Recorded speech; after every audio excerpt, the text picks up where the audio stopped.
Since the first one was so well received, gotta go back to this other stuff. Big man, shout out to Kenny Omega too. Young Bucks, one more time. Faith is Omega, we didn't leave, man. Bully Club, let's go.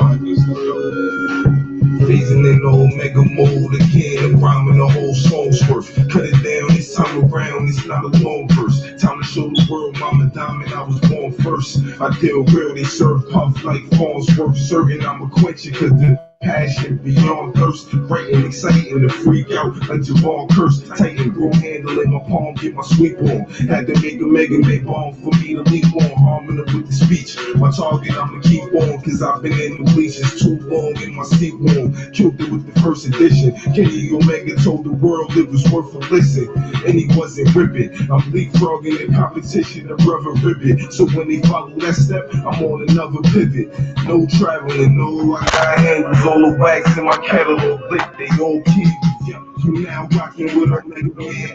Hit Omega flow, deliver Omega Man bars. I'm the rugged vanguard. Destined to make a mark, taking hip hop, mix it with wrestling for a spark. You now rocking with Omega Man.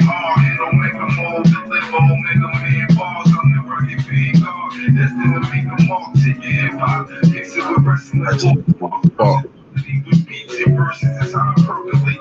No hyperbole, that ain't something I perpetrate. Dropping my buzz underground, sort of earthquake. Without rapping about purchases, all my work is great. Killing with the working rate. Songs every Friday. Ric Flair flows, I swear and we'll do it my way. Omega mode, exceptional guard playing, so respected. Cause I catch right with the arm. It's nothing less than a weapon with RG and call flex with the sound effects of bombs lately. Approach a verse from hard standing, song clicking outside, locked like car scheming. And I'm about to take the score with the league check shit, ready to go to war for the people while I make my dreams take flight, soar with the eagles. I feed sideboard for the sequel, no equals. You now rocking with Omega Man, hit Omega mode, deliver Omega Man bars. I'm the rugged vanguard, destined to make a mark, taking hip hop, mix it with wrestling for a spark. You now rocking with Omega Man, hit Omega mode, deliver Omega Man bars. I'm the rugged vanguard, destined to make a mark. Mix it with wrestling for a spark. Damn, I heard this shit mad long. So.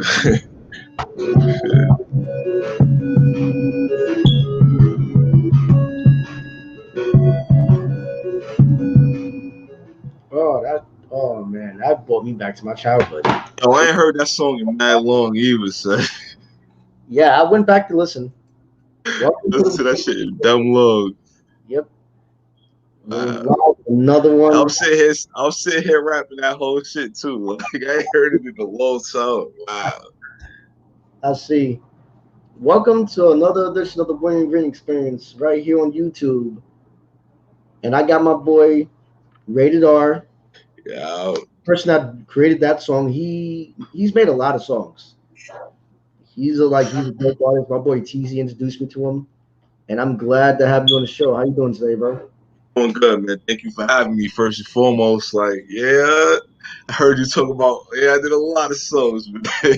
Like, I always forgot about that when you was talking about it, because me and Mega did a song. So when you were saying that, I was talking about that. I forgot. Oh, it was a whole different one too. Like, oh shit. Yeah. Like, how did you come up with the concept of that song? So that one was like I did the G100. And G100 was 100 bars. I did like Kenny Omega had just won the G1. Mm-hmm. So I'm like, all right.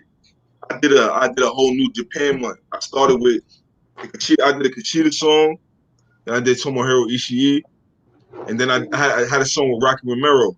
Me and Rocky Romero did a song about Great Muta. So I did those 3 songs, and it's 4 months in a week. So it was coming up to that last week.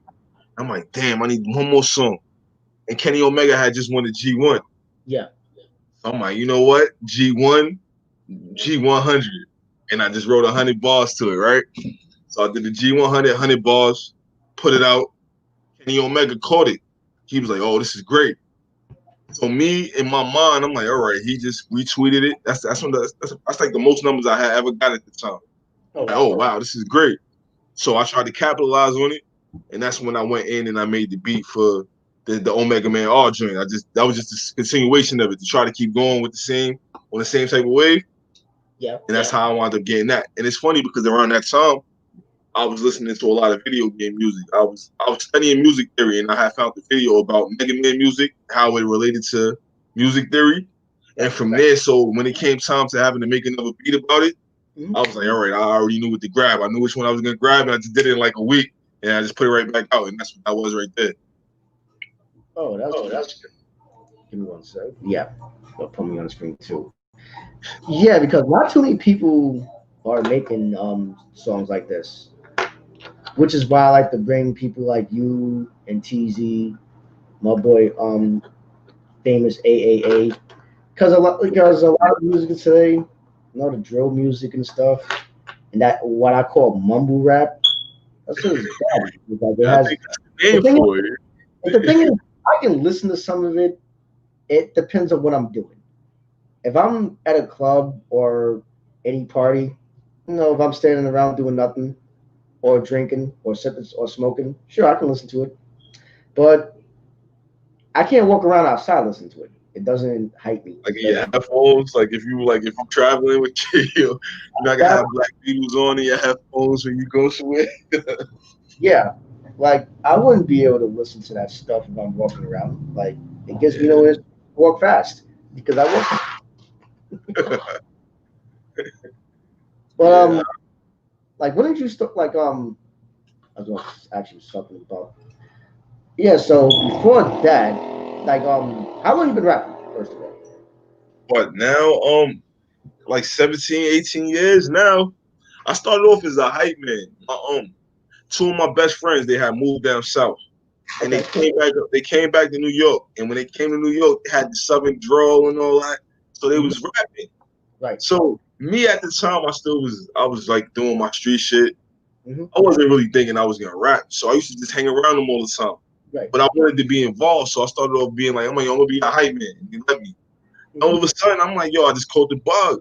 But I always was writing before that. I used to do poetry when I was a kid. Okay. I used to write poetry. I got awards for poetry and all that growing up. Mm-hmm. So then in my teenage years, like my favorite verses, I would listen to them over and over and write them. Like in my book, just write them out. Try to format the verses just so I can know all the words. Yeah. Doing that helped me. Not realizing at the time I was doing something that was gonna help me later on. But I learned how to format like verses and everything from copying everything that like one of the first verses I wrote over was 1900 Hustler. I don't know if you know that song. It's Beans Freeway. Yeah, I remember that song. Yeah, it's Beans Freeway. And then it's but before that it was Coming For You. They had a song 1, 2, single Coming For. That was the first song I wrote out. Like I sat there and I wrote out all the lyrics to it. I'm like, all right. Yeah. So that's how they do the verse. But at the time, I'm not thinking like, oh, I'm gonna start rapping. I'm just so into it. I'm like, nah, I need to know all the words to this shit. So I sat there and listened to it. And so when I started rapping, I was able to go back and look at certain stuff like, oh, yeah. So I started hyping up. I started being a hype man, secretly writing. And then one day I just let them know, like, yo, I'm rapping with y'all now. Like, fuck it. Like, and the funny thing is, out of all of us, it was 4 of us. Mm-hmm. But still rap. I don't know what's going on with one of my mans, but I'm like one of the main ones. I'm like probably me and him is the only ones that's still going. Like other dudes, they still do stuff, but they're not really like rapping like that. So it's funny. I started off as the hype man, and I'm like the last one left standing here, with, like holding the dream. Like yeah. Like it usually starts off like that. You usually start doing it because you probably didn't think that you had the ability to do it for whatever reason, and then you find out, wow, I'm just as good as these guys. So then, yeah, like that's the thing, and that's what was real. It was motivational for me because I wasn't as good as them, so I wanted to get there. I'm like, oh, these niggas is nice. I'm trying to get like them. Yeah. So it was me like putting in the work to try to get there. Right. I feel like I got there in my own way, like not so much because I've had a whole metamorphosis since then. Mm-hmm. But I feel like in terms of I've reached where I wanted to get, like as far as skill wise, and I was just trying to, you know what I mean, like make it happen. Yeah, sometimes you have to like change up your style or revamp yourself. But before we get to all that, because there was a point where you was doing that, and then you transition into making wrestling themed music. Yeah. The Before, wrestling shit always been around. Like it's always been it. Cause even when I used to hang out, I used to be in the streets. Anybody that was with me at that time, Mondays and Fridays, I'm like, yo, I gotta go upstairs. I'll be back. I'm going to watch Raw. I'm going to watch SmackDown. Niggas laugh. They used to laugh until the point where they just start coming upstairs with me, and we just be all piled in my room watching the pay-per-views and shit. Like, yo, like, and so not knowing they not into it. So I remember it was me, and my friend Mish, my homegirl Jazz. We was all in my crib, Mhm. and I knew the spoilers that Edge had cashed in the Money in the Bank and beat Mark Henry and some crazy shit happened. So I was predicting the whole show while I was going on, trying to make it seem like I was guessing. And the whole time I knew the spoilers and shit. Like they're like, yo, you know everything. I'm like, yeah, I'm fronting this shit. Like, yeah, always been around. So my first real official rap even got Lex Luger in the first bar. My first bar got Lex Luger in it. So it's just been destined to happen ever since then. Like without me even knowing it, it's just kind of been my path. I Yeah. combined the two things I love the most. And so around 2011, 12 is when I start like, all right, this is my path. This is what I'm gonna do. Yeah. And it's where I'm here. And here I am now, like on your show, man. Before we even get to that, like get deep into that, like where did it all begin? How was life growing up in Far Rocks? Oh yeah, well, I grew up with my moms. We grew up at the 40 projects out there for Rockwood. Single child or single parent, only child. I got a couple family members that live close in the buildings, but yeah, I was always attached to wrestling because one of my earliest memories was watching it with my mother and my father. And I don't got too many memories of doing anything with them together. So like that was the thing that had me when I was younger. But then I just started getting attached to it on my own, like. And then me and my mom was still watching until she passed. We still was watching wrestling, like she still. I think she understood that connection I had with it, Yeah. and she kind of cultivated it with me too. Like so, yeah. So even to this day, like she used to love the Undertaker. So every time I see the Undertaker, it's like I automatically think of my mom's, and just having that connection with that. I think it kind of put the extra emphasis on it. Like when she passed, I was trying to hold on to the shit that we had together, and How that old? kind of made my music. I was 20. I was just turning 23 when she passed. She Oh passed wow. from cancer. Yeah, she was 46. So yeah, it was sudden. She got sick in November. She was gone by June. So it was like me and neither one of us, we didn't know what was happening. It just kind of was a whirlwind. So, like that kind of affected a lot of shit with me going forward, Right. as far as like how I deal with certain things and Yeah. that connection. Like I try to hold on to things that I feel like we had together, and that's how that made its way into my art. Because before she passed, I would have my wrestling like references, but it was just like I was still rapping like how everybody rap. But I'm like, nah, if I'm gonna do it, I need to make it more me. Right. And I grabbed onto that, and I felt like I was good at it because it coming from the right places, and I just kept honing in on it. Yeah, because losing a parent, I haven't had that happen to me. I mean, I lost an uncle at 7 years old, but like I still remember it. I still remember what happened. But as far as like emotions, it's like you don't really understand it until it happens to you when you're old enough to process it. It's like Yeah. You know like what it is? You notice the difference of having somebody in your life yeah, every day, and then you just don't have them no more. It's a big like as a kid, you might not notice that impact as much because I don't know how. When I was a kid, I didn't understand energy so much, or you know what I mean, certain shit like that. But as you get older, like before I officially knew my mom's passed, that night I knew she was gone before they even called me. It's just like something in me felt different. I'm like, yo, I was just like dreading that phone call. I'm like, yo, I'm like, yo, I know what happened. She was, and when they called me, I already knew. Like, it just confirmed what I knew. Something about me, like, have that connection with a person, and then it's just gone. You'll notice it. You notice it, man. Like, so yeah, that shit. yeah, Yeah, yeah. Actually, you explain it very perfect because it's like I had a hard time like trying to like explain to people who I speak to about death. yeah. explain to them how I don't fully understand it. It's like I'll say I'm sorry for your loss, and I'll probably say that I lost a parent because I lost my father when I was 3, but I don't remember much of him. So I'm not gonna it's not gonna impact me like that because I have him in my life all that long. But you could be a good person and feel empathy. You might not actually been through a situation, but you can feel for a person. So like it's coming from the right place, but Yeah, like I don't wish that shit on nobody. Like I know it happens to everybody, but I don't want nobody to ever have to go through that shit. Like that shit is it's not easy. got you. Yeah, it's not an easy thing to deal with. It, like especially, but I like what you did with it though. You used your the bond that y'all had together, Yeah. professional wrestling as a bond because I used to watch it together. Now you're Hmm. doing it. You're using it to make to make the music. Yeah. I love It about was that's what I love about it. yeah, That's it was connected. and the funny thing was I didn't make that connection initially. You Okay. just do things that make you feel good. When you're not feeling good, you try to gravitate towards stuff that make you feel better. And that was what made me feel better. I just dove right into it. Yeah. And then I start combining it. And then I look, so, afterwards I'm looking back on it, I'm like, damn, yeah, I see what I'm doing at. Like, but it wasn't like a connection I made initially, like, oh, yeah, I'm going to rap about wrestling for my mother. Nah, it wasn't even that calculated. It just kind of Okay. Yeah. evolved into that. Like, It never and did. now I'm looking like, oh, shit. It's like a coping mechanism type of thing. Yeah. Yeah. Small stuff like that, it's never an issue. It always comes later. Mm-hmm. It comes when you least expect it, and then you can explain it later Mm-hmm. how you got that connection.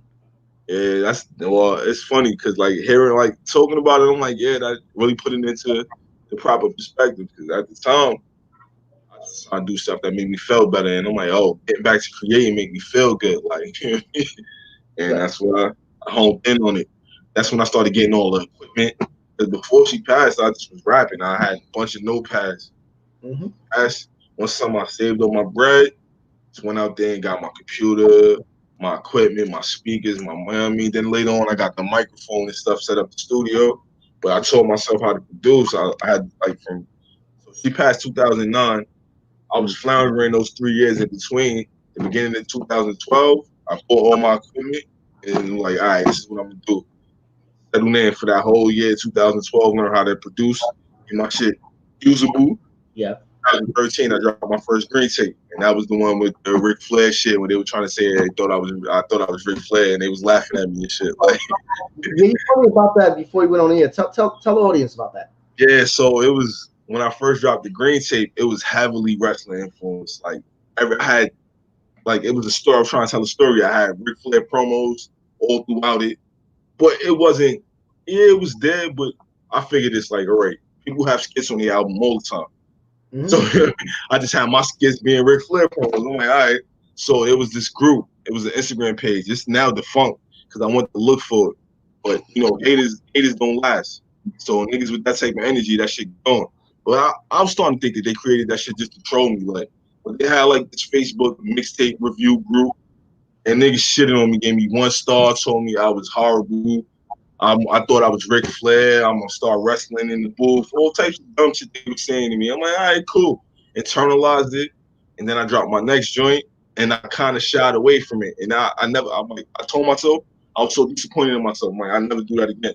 Cause my second one, it was wrestling influences, but it was a lot less. And I'm like, yo, I let them change me. They knocked me off my square. I'm like, that should never happen again. Cause nobody listens to it anyway. So I'm like, yo, man, nobody listens to my shit. I'm compromising. I might as well just do what I want to do if nobody can listen anyway. Why am I compromising?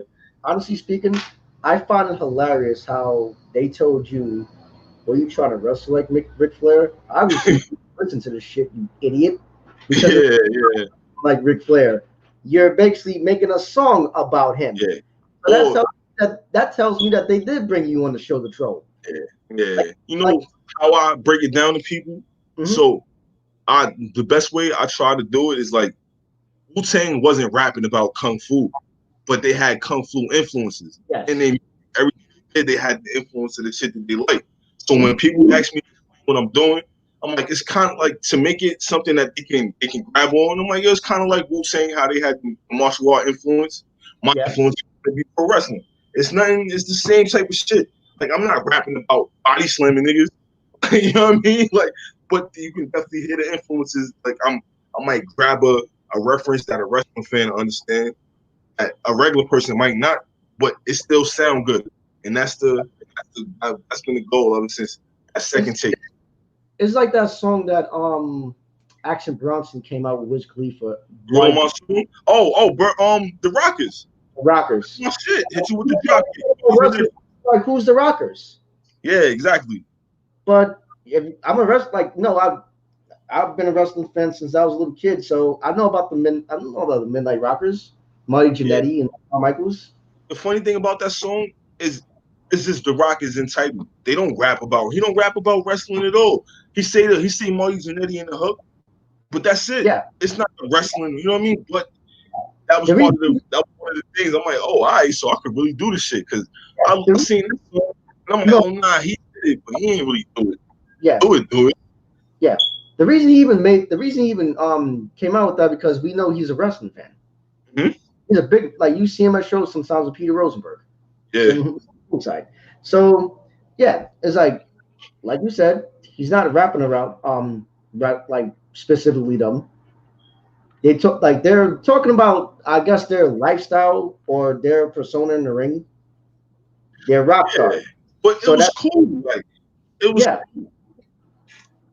Yeah, that's all he was doing. So for those idiots on that podcast to bring you on the shit on it, yeah, they did bring you on your show to troll, and that's a part of your research on people like you did me, which I appreciate. Funny thing, right? The funny thing about it is that you would see, like, it was the Instagram page. So I could tell it was probably ran by one of the dudes out here that rap. But the nigga, his album had 5-star reviews and shit. I'm like, yo, this shit ain't, I'm like, not saying it's trash, but like, it's clearly was a bias involved. But I set myself up for it because I just wanted to. I'm like, oh yeah, I'm thinking they're gonna judge my shit fairly, and then they shitted on me, and it was the valuable lesson I learned. Like, but my hometown, I got a love-hate relationship with my hometown because I don't rap about shooting niggas, I don't rap about selling drugs, so they don't really show me that much love. But it's cool. Like, I still rap where I'm from because I'm from there. It helped make me who I am. Yeah. But the thing I don't think they like is that I'm gonna actually make it, and they didn't expect me to make it. So I think they don't like that. I really believe that. I really believe that's what all the hate is. It's the fact that I'm gonna actually make it, and they're like, damn, because we thought he was just gonna be bullshit. He thought he's gonna quit. But nah, I'm gonna see it all the way through, and man, I don't think niggas like that. Exactly. Like, that's why, back to what I was going to say about research.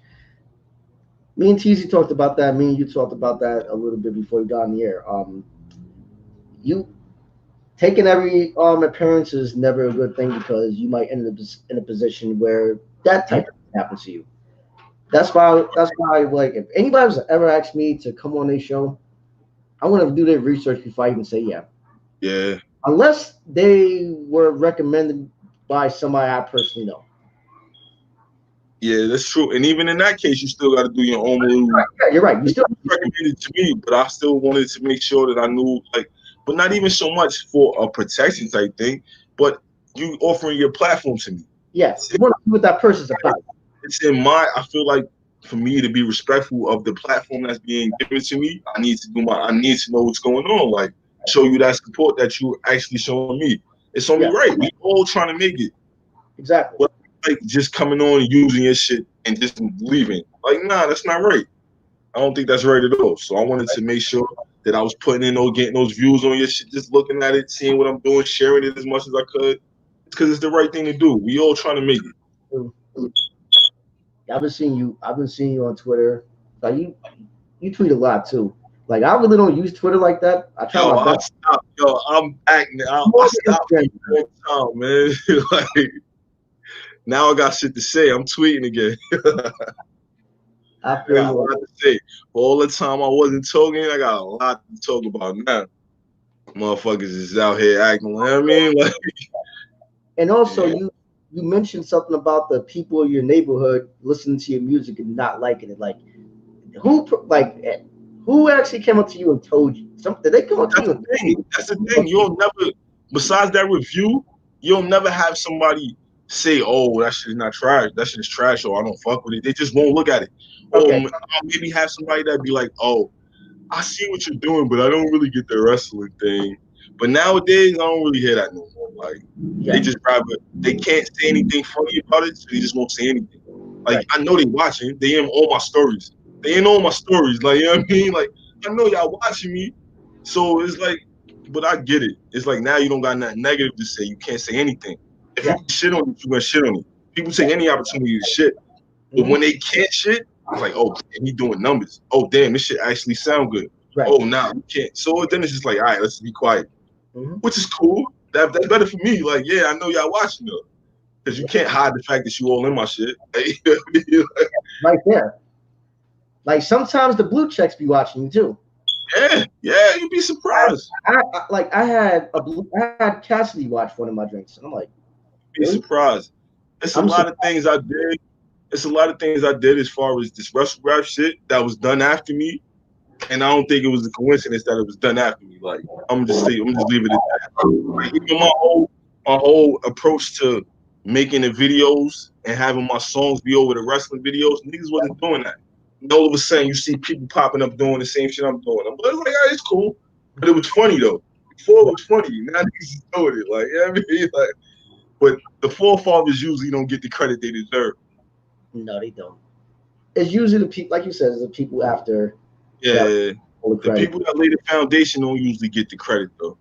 Yeah, like these rappers today, they don't want to pay homage to the people that came before them. Definitely, and I don't understand that. You wouldn't even be able to do it if it wasn't for the people that came before you. Exactly, like they have no respect, especially these young mumble motherfuckers. Like mumble motherfuckers. That's what they are. They mumble. I call them mumbles. They mumbles, young mumble motherfuckers. They're not saying anything of any substance. They're just putting words together. Yes. Shit. Weird with a choppy cadence. You know, they heard their favorite rapper do it, so hey, I can try to change a little bit of it, and I can get on too. Yeah, it's like what the concepts? What are the concepts? Where's the fundamentals? Yeah. Then your story. And tell me your story, like. Yeah. And then when people like us say something, they be like, "Oh, y'all hating," or "Y'all too old." Like, yeah. Old, but or Teezy, who's watching right now. Shout out to him. Oh, shout out to my brother Teezy. What up, man? Me and him will be talking about hip hop a lot. He has a group called Hip Hop Supremacy. I don't know where it went now, but it was popping. It was really popping back in 2013, 2014. It was really Teezy got his stripes, man. He been around, man. He putting that work. So I used to have conversations with him a lot about hip hop. Me and him disagree with a lot with certain things as far as like the music. He feels that I guess we should just leave it alone because we have to get with the times, I guess. Or he how it started back then, like during the golden era. But I get it. Music times change, the sound change, but I feel like if it's going to change, it should be better. It shouldn't go backwards, it should go forward. See, but you gotta that's where perspective come in, because when we call the golden era, I'm sure there's people 5 to 10 years ahead of us that would be like, this shit got worse from when they considered the golden era. It's a cycle. Like right now, it's an 18-year-old that think Lil Uzi Vert is the nicest nigga to ever touch a mic. And in his opinion, he right. He might be right to him. But like how we had Nas and Jay-Z, it's just the evolution. It's for the kids. Like I know now that I'm like, yo, I can't really feel the way about it. This is just what they do. Like this is for them. That's not for us. Like when my uncle used to be looking at me funny when I listened to Eminem, I understand now. He was still listening to Cool G rap and all of that shit. Like, Eminem, who's this white boy? You know what I mean? It's every time it's like every generation it's that shift where older people be looking at the music like, what the hell is these young people listening to? And I think it's our turn to be those older people like, what the hell is this? What the hell is this mumble shit, this drill shit? Yeah, but it's just our turn to be the old people. That's all. I can show this one comment from Tristan. He makes a good point. He said, Oh, so James, that's my brother "Those too. bars, all the same flow." Flow. Yeah, this is what he said. Well, I could show comments on that. That's awesome. I never knew you could do that. Oh, nice. Everybody, leave a comment, and I'll show it on the screen, and like in between the what you call it, in between this interview. I never knew that. I never knew you could show comments on the screen. That's awesome. Because it says show on my end. I'm like, See right here. Oh, shout out to Tristan for coming through too, man. I appreciate that, brother. Yo, me and him. Funny thing, we was in elementary school, son. Fuck it. We had he was like my first sleepover. We was playing Tom and Jerry. I'm always tell that story every time I talk to him. I think about the Tom and Jerry for the NES over to my crib. Nigga, that was the best night ever. It's cool, bro. I mention those shit all the time. Tom and Jerry, boy. Same flow. Yeah, it's the same. It's no bars, but the same flow. I mean, you may as well call it way because the flow is choppy and slow. Yeah. Right? It's stupid. But yeah, it's always good to have people that's in your corner from day one. Yeah. The first two people on the show after TZ, I grew up with them. What's up? You gotta tap into your you know what I mean? Tap into your circle. But that's the thing, they gotta actually be willing to support. I got some of my best friends. You never shared none of my music. Like you would think that we don't even like each other. I told two people that we love each other. They won't even fuck with it. And it's just I had to learn how to just not take shit like that personally. Cause at the time I'm like, yo, you don't fuck with my music, I don't fuck with you, period. You know what I mean? I'm like, nah, I can't be like that. Cause it's you lose a lot of relationships like that. You know what I mean? But you be wanting people to show up for you. Cause I got friends that was going on anything you selling, I'm buying. You doing something illegal, I'm fucking with you. You know what I mean? Just cause it's just how I am. But you know what I mean? I was taught that you can't really expect everybody to be like you are for a reason. Yeah. I forgot what I was gonna ask next, but it's fine. But I don't remember it. You'll be here. You can figure it out. From there, it's when did you said you started doing the wrestling themes in 2012, correct? Yeah, around 2012, 2011, 2012. My first time I made my first real wrestling beat was the end of 2011. Okay. Well, I'm sorry. When I first got my equipment, it was the beginning of 2012. So it was around somewhere in the middle of 2012. I had did I had flipped Ric Flair theme for the first time. I'm like, oh shit! And I did that, and I'm like, yeah, this is me. Yeah, I just kind of honed in on it. I thought I did. I was trying to do something, but I listened back to that shit now. I needed some work. Yeah. But the last couple ones was better though. Yeah, I heard a few of them. Yeah, 2013, 2012, 2013 was when I was really on it. Yeah. I took a little break and I came back 2015. Okay. The break. Explain why you took the break. Well, different times. It's that first break. I was going through a lot of shit, as far as with my daughter and all that. So I didn't feel like I needed to be making music at the time. I just needed to focus on life shit in order. But once I got that back in order, I was like, all right, it's time to get back to work. Because at the end of the day, this is what I feel like I need to be doing. I mean, I got a job, I got a pension and all that. That's cool. But that's not really what I'm supposed to be doing. I'm just doing it till I can do this permanently. I understand because I don't want to work retail for the rest of my life. So what I chose to do is I chose to go back to school, and I want to enter the career in social work. So that's what I want to do. I'm going for psychology. That's what's up. That's what I want to do because this one thing this pandemic has taught me. It's I found myself during this pandemic because I wasn't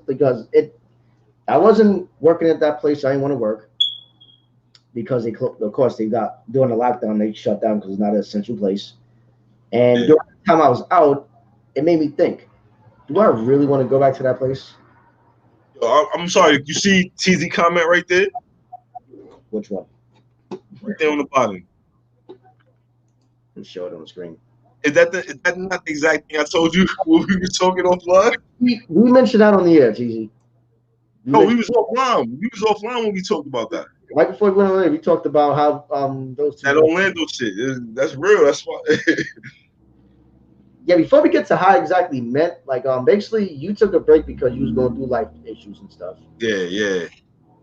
Yeah, I was gonna say this. The point I was trying to make was when you you never settle. Never settle. Cause I said to myself, I'm not going back to that place. And if I do, I'm gonna go there high out of my mind. I'm gonna go there Wiz Khalifa smacked. And I'm not gonna hide it neither. And they're gonna fire me. So it's best for me not to go there. Back there, high to the point that they would have thought I was sleeping on the job, walking. Oh man, these idiots. If you got fired, you could have got unemployment.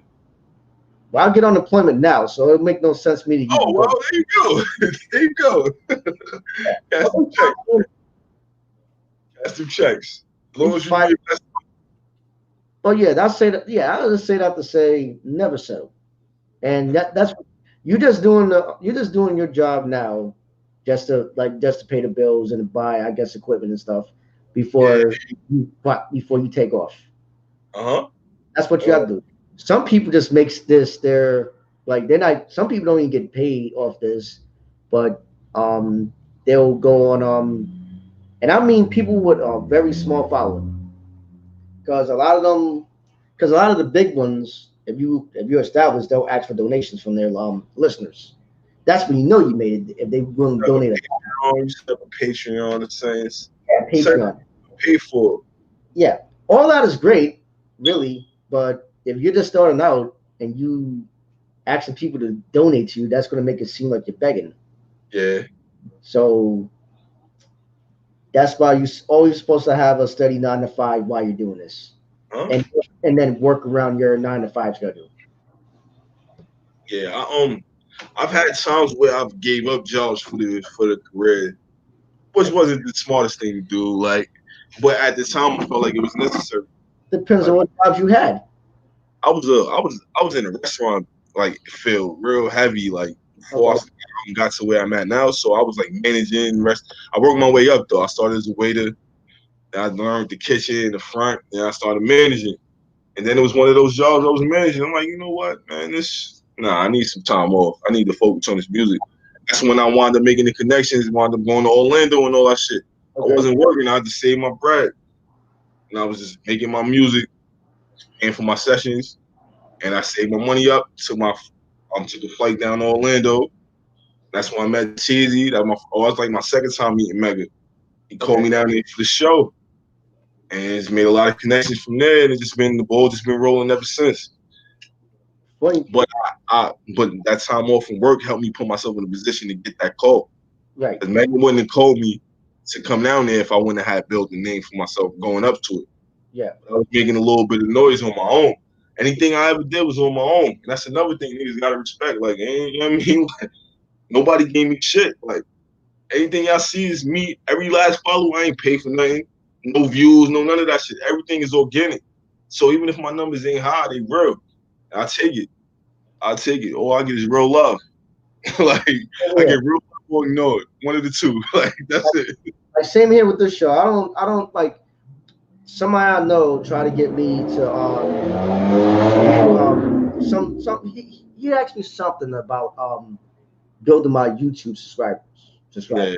I'm like, okay. I was on board with it until I saw what was being done. Yeah, we're not doing it. Basically, a lot of his friends or whatever will join a group chat and everybody has to sub to each other's stuff. And no, I'm not doing that. Because number one, these people are not actual supporters. They just want me to subscribe to their channel just to subscribe, and I'll never watch any of their garbage. Well, not that numbers. It's just the numbers. Numbers for the sake of numbers. You know what? I'm not going to call it garbage because I like it because I've never actually seen what their content is. Garbage, but I'm putting it this way: I've never seen any of your stuff, or I probably won't, and you probably won't watch any of my stuff. So why are you subbing to my channel? True. like if you see what I do, if you want to sub. Yeah, come through. Organic love only. See what I'm gonna do. I'm not gonna tell you to just subscribe to me just to have a number. I want that person to share so I can get other subscribers. That's how you get generic views. Or I'm sorry, not generic, organic, as you said. Yeah, and you do it in that way. So whenever you drop, you get them automatically. Like, oh shit, Will drop something else? Let me go fuck with that. Like, that's getting that real love. Yeah, you're right. That's real love right there. So yeah, I appreciate the fact that you acknowledge that you want organic followers. Yeah.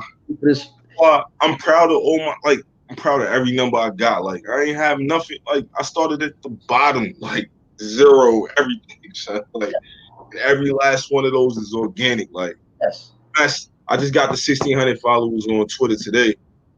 And that was 4 years, 1,600, 4 years. Like, that's not like a whole. It's not great, but I know for a fact that I have had a personal interaction with at least one time with all 1,600 of those people.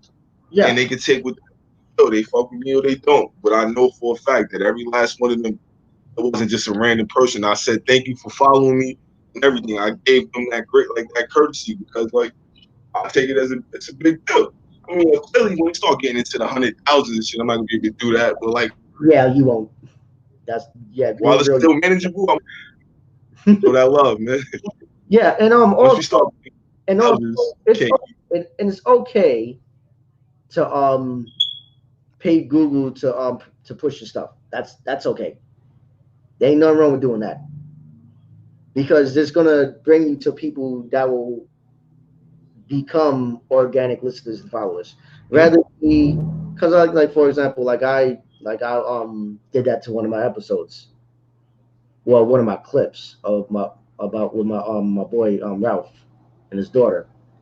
Oh yeah, I seen the one about about mental health, right? Yeah, I paid to get ads on that, and I saw one dude. He laughed at it. He used a laugh reaction on Facebook. Initially, I got offended, but then again, I'm like, this what comes with it. It comes with people who's gonna do this type of stuff, and I can't get offended. Well, I mean, I could, but I can't tell them that. I'm gonna be like, okay, that shows. I mean, I looked at this picture. He looks like a sad person anyway, so I'm like, okay, then maybe that's why he laughed. And he looks sad as hell. Word. Mostly the people who do that type of stuff are sad people. So I'm like, yeah, I just take it for what it is. Just like you have no life and you're sad. So you just want to do that. So hey, and the thing is like it wasn't even a subject for you to even laugh at. Yeah, because there's nothing funny about mental health. Like no, it's not. So that's why you had the young girl on there talking about it like that shit is like a big. I actually thought it was like kind of powerful, like to even do that. And it took a lot of courage for her to do that because she's young. I mean, look. Mm-hmm. Yeah, it does take courage for kids to do that. It's like it takes somebody strong. It's like everybody goes through something like you went through dealing with your mother's death, and I know that was hard on you. Oh yeah, definitely. Like, I mean, my mom's is like my word. You know what I mean? It's just me and her. That's all I know. It's just me and my mom. So right. That definitely was a big loss. You know, you still feel it all the time. And I don't ever really disappear. Feel it. You know, you gotta learn how to move on and try to make her proud. I mean, this is me personalizing it. Like, I'm sure people have things they do, but my main goal is just like, all right, I know how she want me. I know she gave me all the tools. She instilled everything in me. I just gotta do what I gotta do. Right. I know what I'm supposed to do. She made sure that I knew that. So it's just gotta take care of the business. That's it. So which one? So back to the themes, the theme music and stuff. Which one of your videos went viral first? The first one was the Matt Hardy one. I did a broken into brilliance. Like right when the broken Matt Hardy shit started taking off. Mm-hmm. Like before they even like had a whole do final deletion yet. That's how crazy it was. Like I seen it ahead of time. That's when he did the Habanero. I knew you come. I'm like, oh, all right. I had a beat from a producer. His name is Dust Mike. I had a whole like a beat tape full of shit. Yeah. And one day I'm like, yo, you know what? This Matt Hardy shit is funny. Yeah. I did the John Cena freestyle to his theme. I got a little bit of traction. I said, yo, I'm about to do this Matt Hardy shit. I went to the studio. Shout out to my man Jugs. I went in there with him, and I told him, I sat down with him like, yo, I'm about to do this wrestling rap shit for real. I laid down the whole setup, and I did the Matt Hardy shit, right? The Matt Hardy shit. And that same day, I put it out. That same day it clicked. Like, that was my first time having like over 1,000 views on YouTube, all that shit. The shit clicked that first day. That was my first time having my phone have so many notifications. Like, back I didn't know what was going on. I was like, what the hell? When did that happen? Did it happen when you woke up the next morning? It happened. I released a song in the afternoon. Yeah. Oh wow. I went to go get like a check or something. I was working at IHOP at the time. Okay. I was on my way home. And on my way home, I just keep feeling my phone vibrating. Okay. I look down, and it's just like a whole. I see Matt Hardy said something like, "Oh, you're a loyal soldier in the Great War. I see you're brilliant," something like that. And then the people just kept coming, following me. I'm like, "Oh, this is what this shit is like," and that was it. I was like, "Oh." Then I did like a Money in the Bank freestyle like the next week. Okay. And I had mentioned a line about Brutus the Barber in the freestyle. Yeah. And I tagged him in that. And then he hit me in my DMs like, yo, I really like that. The thing about it, this is why I had stopped cursing my music for a long time. I had said something about Brutus the Barber Beefcake, and then I said nigga in the like next line. Wow. So he hit me in my DMs. He like, yo, I love it, but I can't use it because you said nigga. He was like, you gotta clean it up. I'm like, yo, I got you. I went to the studio the next day, gave him a whole brand new song. Like, I flipped his theme. That was my first time flipping somebody's theme. Because when I did the Matt Hardy shit, it was on a different beat. But when I did the Brutus shit, I flipped the beat and I sent it back to him. He used it to come out a couple times. He told me and all that. Like, he used it as an extra theme and all that shit. So that was in my first 2-3 months on Twitter. Like, because I got on Twitter in April, and that Matt Hardy shit happened in June, and the Brutus the Barber Beefcake thing happened in July. So that was like a couple months after I was on it. And then the New Day, I got the Xavier Woods retweet in August. Then Kenny Omega was later that month. So it just kept spiraling. Like, got you. And I'm glad you made the decision to just actually change it after they told you that they couldn't use the cuss word. Yeah, I went right in the lab. I'm like, yo, and for like the next 4 years, I didn't curse at all in none of my music. But now it's like I'm back to. I need that little edge. I feel like I was too babyface. Right. Nobody want to see just a plain white meat babyface. Like, and I feel like I was taking a babyface route. And I'm like, yo, in real life, I'm an asshole sometimes. Like, I'm not that. I need to start being more true to myself. Like, I need to start. And I'm like, in real life, I feel like I'm the best. And I don't think that was coming across. So I'm like, I need to let that be known. If I'm not gonna be liked anyway, what the fuck do it matter? You don't seem like an asshole to me. I mean, we all have our moments. You know what I mean? Like, I'm saying, as far as the way it was coming across, it was just like too generic. Like, I'm just smiling all the time, kissing babies. I'm a real person too. Like, and I feel like that was a lot of the stuff I was doing. The last time I was out, I was handcuffing myself. Like, my music wasn't everywhere. Like, it wasn't on all the platforms. So even if somebody wanted to stream my shit, they couldn't. Like, I was just mainly SoundCloud and little videos on YouTube. So it's like I was hamstringing. I was hurting myself. So I'm like, yo, if I come back, I got to make sure everything is everywhere.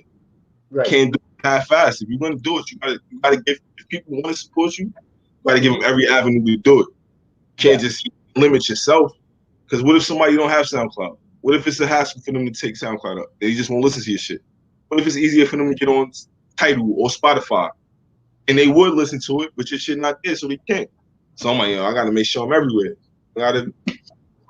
That's what I have to do with this show. I recently put my stuff on iTunes, so whenever I post it on the Spreaker app, it's automatically there, and I'm also on SoundCloud. I just have to put my stuff on Spotify, and I'll be good. Spotify, yeah, because I recently got my Spotify page this week. Like, I had the song on there, but I have control of my page till this week.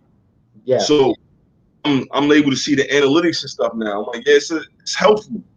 It's definitely helpful So if you get on there, definitely do it because they tell you the stats, like where you being streamed at, how many times. It's helpful.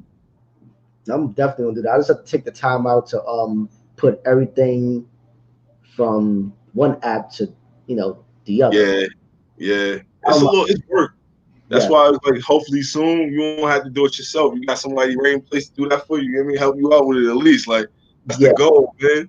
I'm trying to hire somebody to do this shit. Like You on that? promotion, man.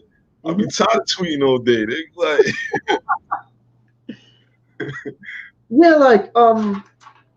yeah, like like back like as far as like that's what you have to do. Sometimes you have to transition to making cleaner stuff. Yeah. Professional wrestling. Like even though there's some theme songs that I've heard that has cuss words in it, but they probably just couldn't use that one because. Yeah. But I get it. But at least you made the decision to do that because a lot of artists would be like, "No, I ain't gonna do that. I ain't gonna do that. I ain't gonna take it off." So me, because how confident I am, Yeah. I'm like, yo, I took it as a challenge, and then it became a flex. Like, yo, I can kill it without having to curse. Like I could just kill shit, and I don't have none of the shortcuts that y'all have. So it became a flex thing for me. Like, oh yeah, I'm rapping without cursing. I should start bringing that up too. Like, yeah, did it all without profanity. Like, I mean, like you can't say that to me. Like, what you gonna say? I made a buzz without profanity. I mean, I remember saying that in the song, like just because I was able to flex like that. And now it's like, yeah, that's not really I can do it. It's no creativity just can go. Like, I'm doing whatever. If I want to curse, I'm cursing. Like, I'm doing whatever I want. I'm back, no compromising. Like, in this time off, I'm like, I'm never gonna make it on some like. I'm not cookie cutter, so I'm not accessible. I'm not like you're not gonna see me, but I'm gritty, and I need to tap into what I am. I'm not gritty, especially not in this genre. This shit pretty. Niggas want to do wrestling music. They want that shit to be pretty. I'm taking it to the mud, like no disqualifications where I'm at. You know what I mean? Like you got no whole ball when I'm in the booth, man. Yeah, and also back to what you said about handcuffing yourself. I can relate to that too. Because I felt like coming up with this, like even coming up with the show, I felt like I was handcuffing myself because I wasn't being completely honest. I was trying to be PC. Yeah. And I'm like, you know what? I can't be PC because I think that's the problem, especially podcasts in the wrestling community. And this is something I'm going to review them to myself because TZ at one point offered me and Brandon to do a wrestling show on I guess one of their platforms. Mm-hmm. I declined it. I declined it because number one, I'm not really into wrestling like that anymore, like I was when I was younger. And also, me being me, my opinions about certain things as far as the wrestling community and professional wrestling as a whole or WWE, I'm going to be completely honest. I mean, now I'm not going to be a dickhead, but I'm going to be completely honest about about the product. In fact, what do you think about the WWE product today? You mean just like inside the Thunderdome, or you mean overall? It's overall. It could be anything. It could be that. So it's funny you bring that up. Like a couple years ago, me and Mega had this big conversation about like we love the company, but they don't love us back as far as black people, African Americans. I agree. The big thing, and this is way before the Kofi Mania shit. It was just us just shooting shit one day. One day he texted me like, yo, how do you feel about rapping about the stuff that you rap about and promoting them, and they don't really care about our people? I'm like, damn. Yo, he said that to me. I'm like, shit. He got a great point here. And I didn't know nothing. I found myself back then making excuses for them. Like, oh, they don't mean it type shit. Like, you know what I mean? Because I wasn't ready to face the fact that what he said was absolutely correct. So now it's just like, yeah, all that. I'm not really. I like the product. It's a habit. So they hard. I tune in, I tap in and check it. I can't say I'm enthused. Like right now, I watch the shits on Wednesday. Like I watch AEW, I watch NXT, but I alternate with weeks and Raw and SmackDown. To be honest with you, I can't really. Like, I've been keeping up with it lately, ever since they got into the Thunderdome shit. But the product, man, it is what it is. It's stagnant, need to change. We all know the same stuff, that they've been in the same place for like 10 years now. So, you know what I mean? Like, the same sound bites you could say 10 years ago, you can say now. But it's the only thing I will say is the wrestlers, like, they're better. The in-ring work is way better than it was when we was kids. But the characters and shit, like, the engagement is way down. Like, as far as how you can get engaged in it, not so much now. It's not the same thing. No. But I think the wrestling is way better nowadays. The moves and all of that shit. Maybe not so much the storytelling, but like the athletics, like the physical stuff. It's all involved because a lot of the younger people that's coming in now are way more athletic than the people that wrestled when we was growing up. And the whole mentality of the industry. Yeah. Certain shit, like, more is more now. Where less, it used to be less is more. Like, you could get away with doing less shit back in the day. Now you gotta do flip power drivers and fucking everybody gotta jump over the top rope. Everybody gotta do 550s and all types of crazy. I wasn't always like that though. So I just gravitate. My thing is I gravitate towards people. I fucks with the people I fuck with, and I help that be my enjoyment of the show. If that makes any sense. I grab onto a character and I'm like, all right, that's my guy. Like, but to touch on what you said about the race aspect of it, I've been coming out with my opinion on that since 2014. I posted something about, and you could tell some of them, you could tell the ones that are that have a problem with what you say or about the subject. You could probably tell what they like, where their thought process is based on the people who defend this idea. So The Rock has never. There's well, not The Rock. I was going to say no African American person ever won WWE Championship before Kofi Kingston won it. I'm in the same boat. Yes. I'm in the same boat. I posted that in a group, and guess what happened? Some dude going to try to tell me The Rock, and I'm like, first of all, he's a half-breed. He's not fully black, so he doesn't really count. Number one. That doesn't bother me as much as that he don't identify as black. It's not that he's half. He's not. I don't care if he half. It's just that he never identifies. He never identifies as a black man. He always was ambiguous. Yeah. Even in the company, he never been like, oh, I'm black. He's just like a guy. You kind of with a tan. He was just a guy. He more or less embraced his Samoa heritage than he did his black side. You know how The Rock don't identify as black, man? Because in his movies, his family's always white. Yeah. And Skyscraper, his family's white. Like, it wasn't like he had black kids in movies. Like, so he never had a black wife in the movie. All his kids is white. So I'm like, he like, that's how you everything you need to know about him. Yeah. But it's like not a knock on him against him personally, but he's not the first black. Like, you bring a book like the first, then they bring a Booker T. I'm like, he had the. He never won a WWF title though. No, that's he never touched the namesake championship, just WCW when he got. That was my first time taking a break from wrestling after the match with Triple H. Right. I watched it in my best friend's house. We watched it, and Booker T was supposed to win, and he lost. Yeah. I took like a 7-8 month break from that shit. I'm like, nah.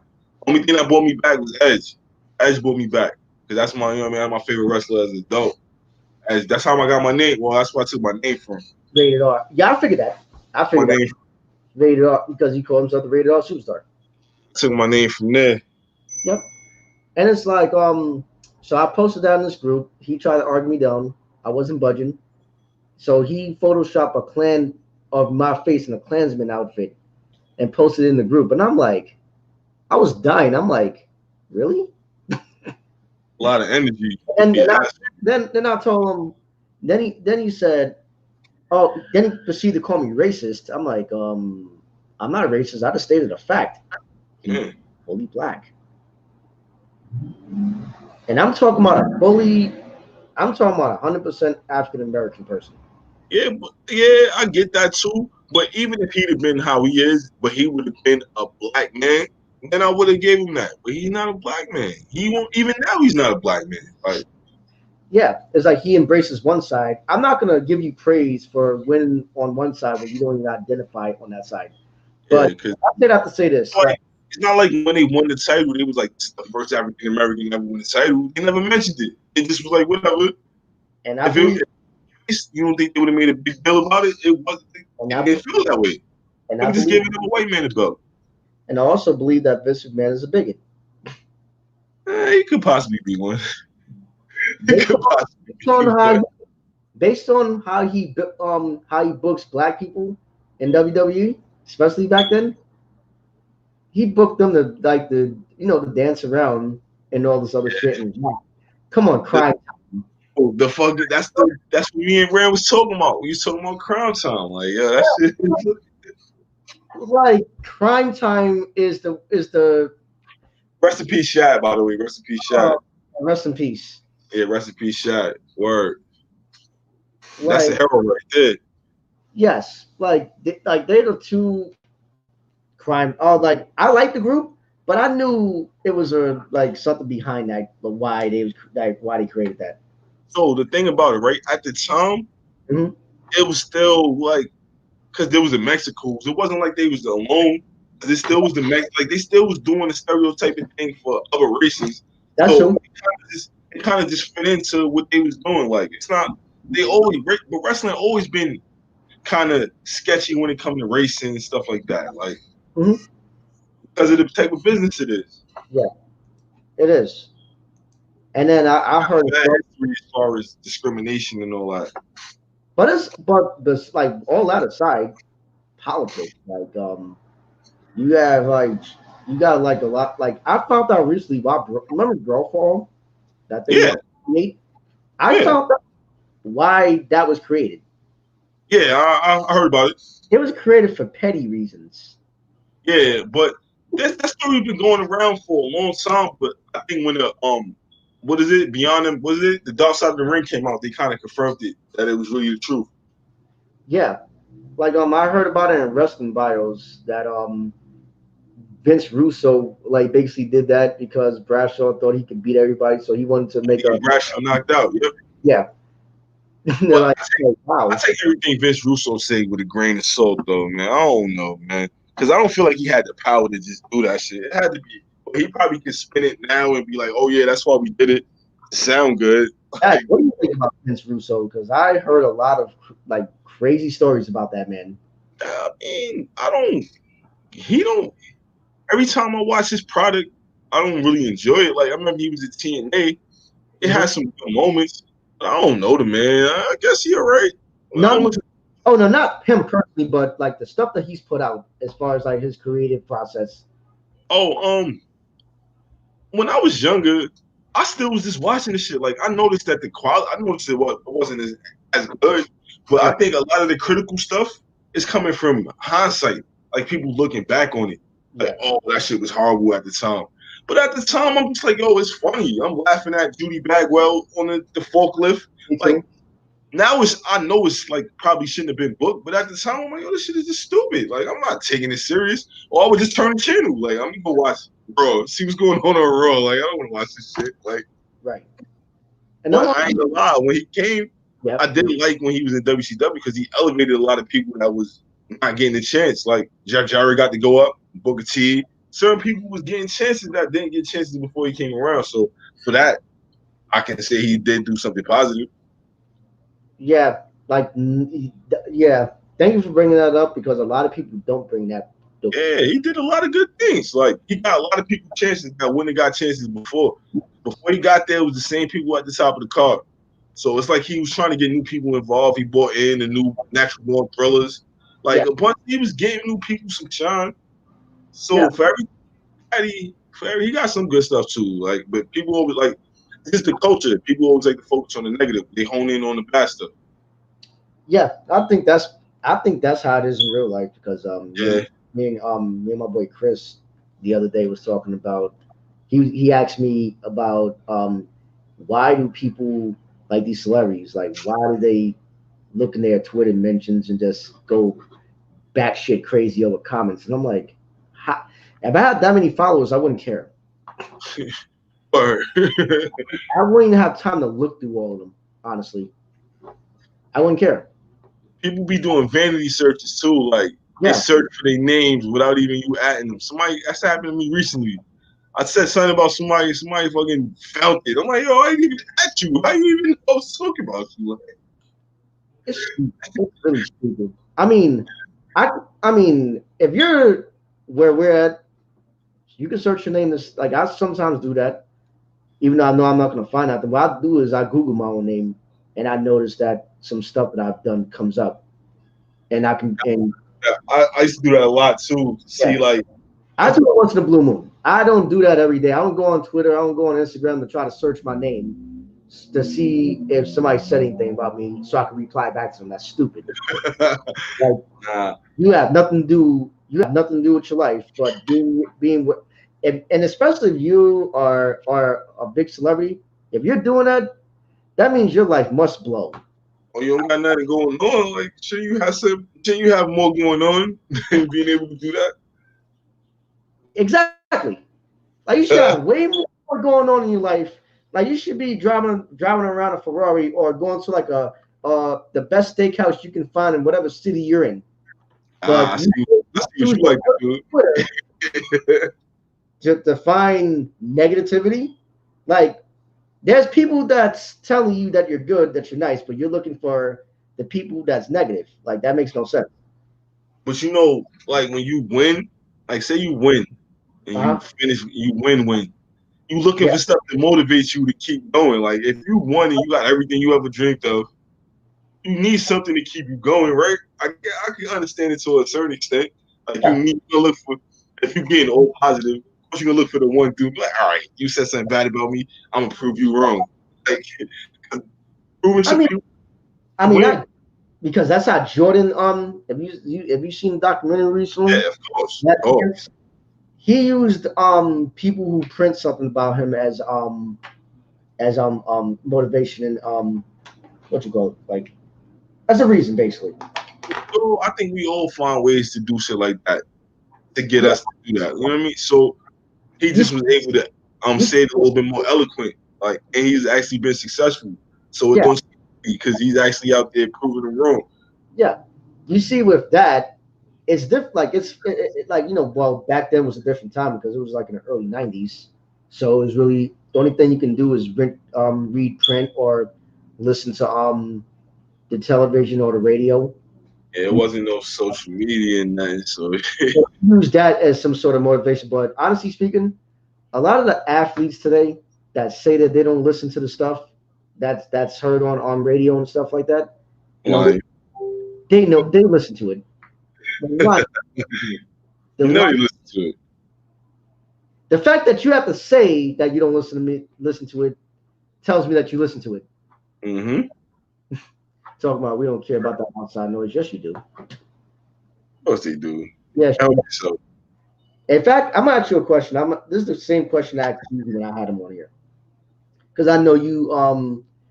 I know you make music right now. You make music for the wrestling fan base. So, do you think the criticism that they get is fair or foul or somewhere in between? For who? The fans? The fans, the wrestling community. Wrestlers?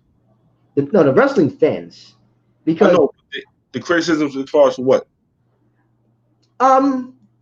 Yeah. Well, that's a good question because I gotta elaborate. Yeah. Wrestling fans get a bad rep from people because of some of the dumb shit that some of them do. Some of them be DMing the female wrestlers. Some of them be at all right. I see what you're saying. Yeah, they be at the airport trying to have this person sign like 50 million items. Yeah, that's his. But the thing, so with me, right, being so ingrained in the culture, I know that's not everybody. So I don't hold that against the whole lot of us. Right. Because most of us are regular people that just enjoy it on the basis that you're supposed to. It's the rare few that take it too far. Like you seen like what last month with the homegirl that with the dude stalking her and he broke into her house. It was a wrestler. Right. Two of the wrestlers. Sonya Deville, Mandy Rose. the dude was stalking Sonya Deville. He broke into her house, and they lucky that they caught him because they was able to escape and he got arrested and everything. But yeah, that's like the red thing. I mean, people are assholes. It's just the world. Right. Wrestling fans, I think that it's a rare breed of people because of the type of engagement it takes to be to enjoy wrestling. Yeah. It's that suspension of disbelief. So I think sometimes that shit bleed over into their real life, and they doing dumb shit where they normally wouldn't do. Like, you know what I mean? Like, so it's a double-edged sword. Like I think that there's fans that are regular, well-adjusted human beings, but in every fan base you got people that's just. Oh yeah, of course.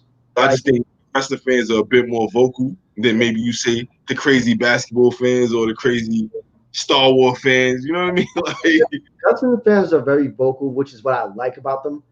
Is it shows depending on what city it is. I was in attendance with TZ and some other friends of mine for SummerSlam 2016 when they introduced the Universal Championship. Oh wow! we booed that championship out the building because it was like you present a red title. That's it. It's red.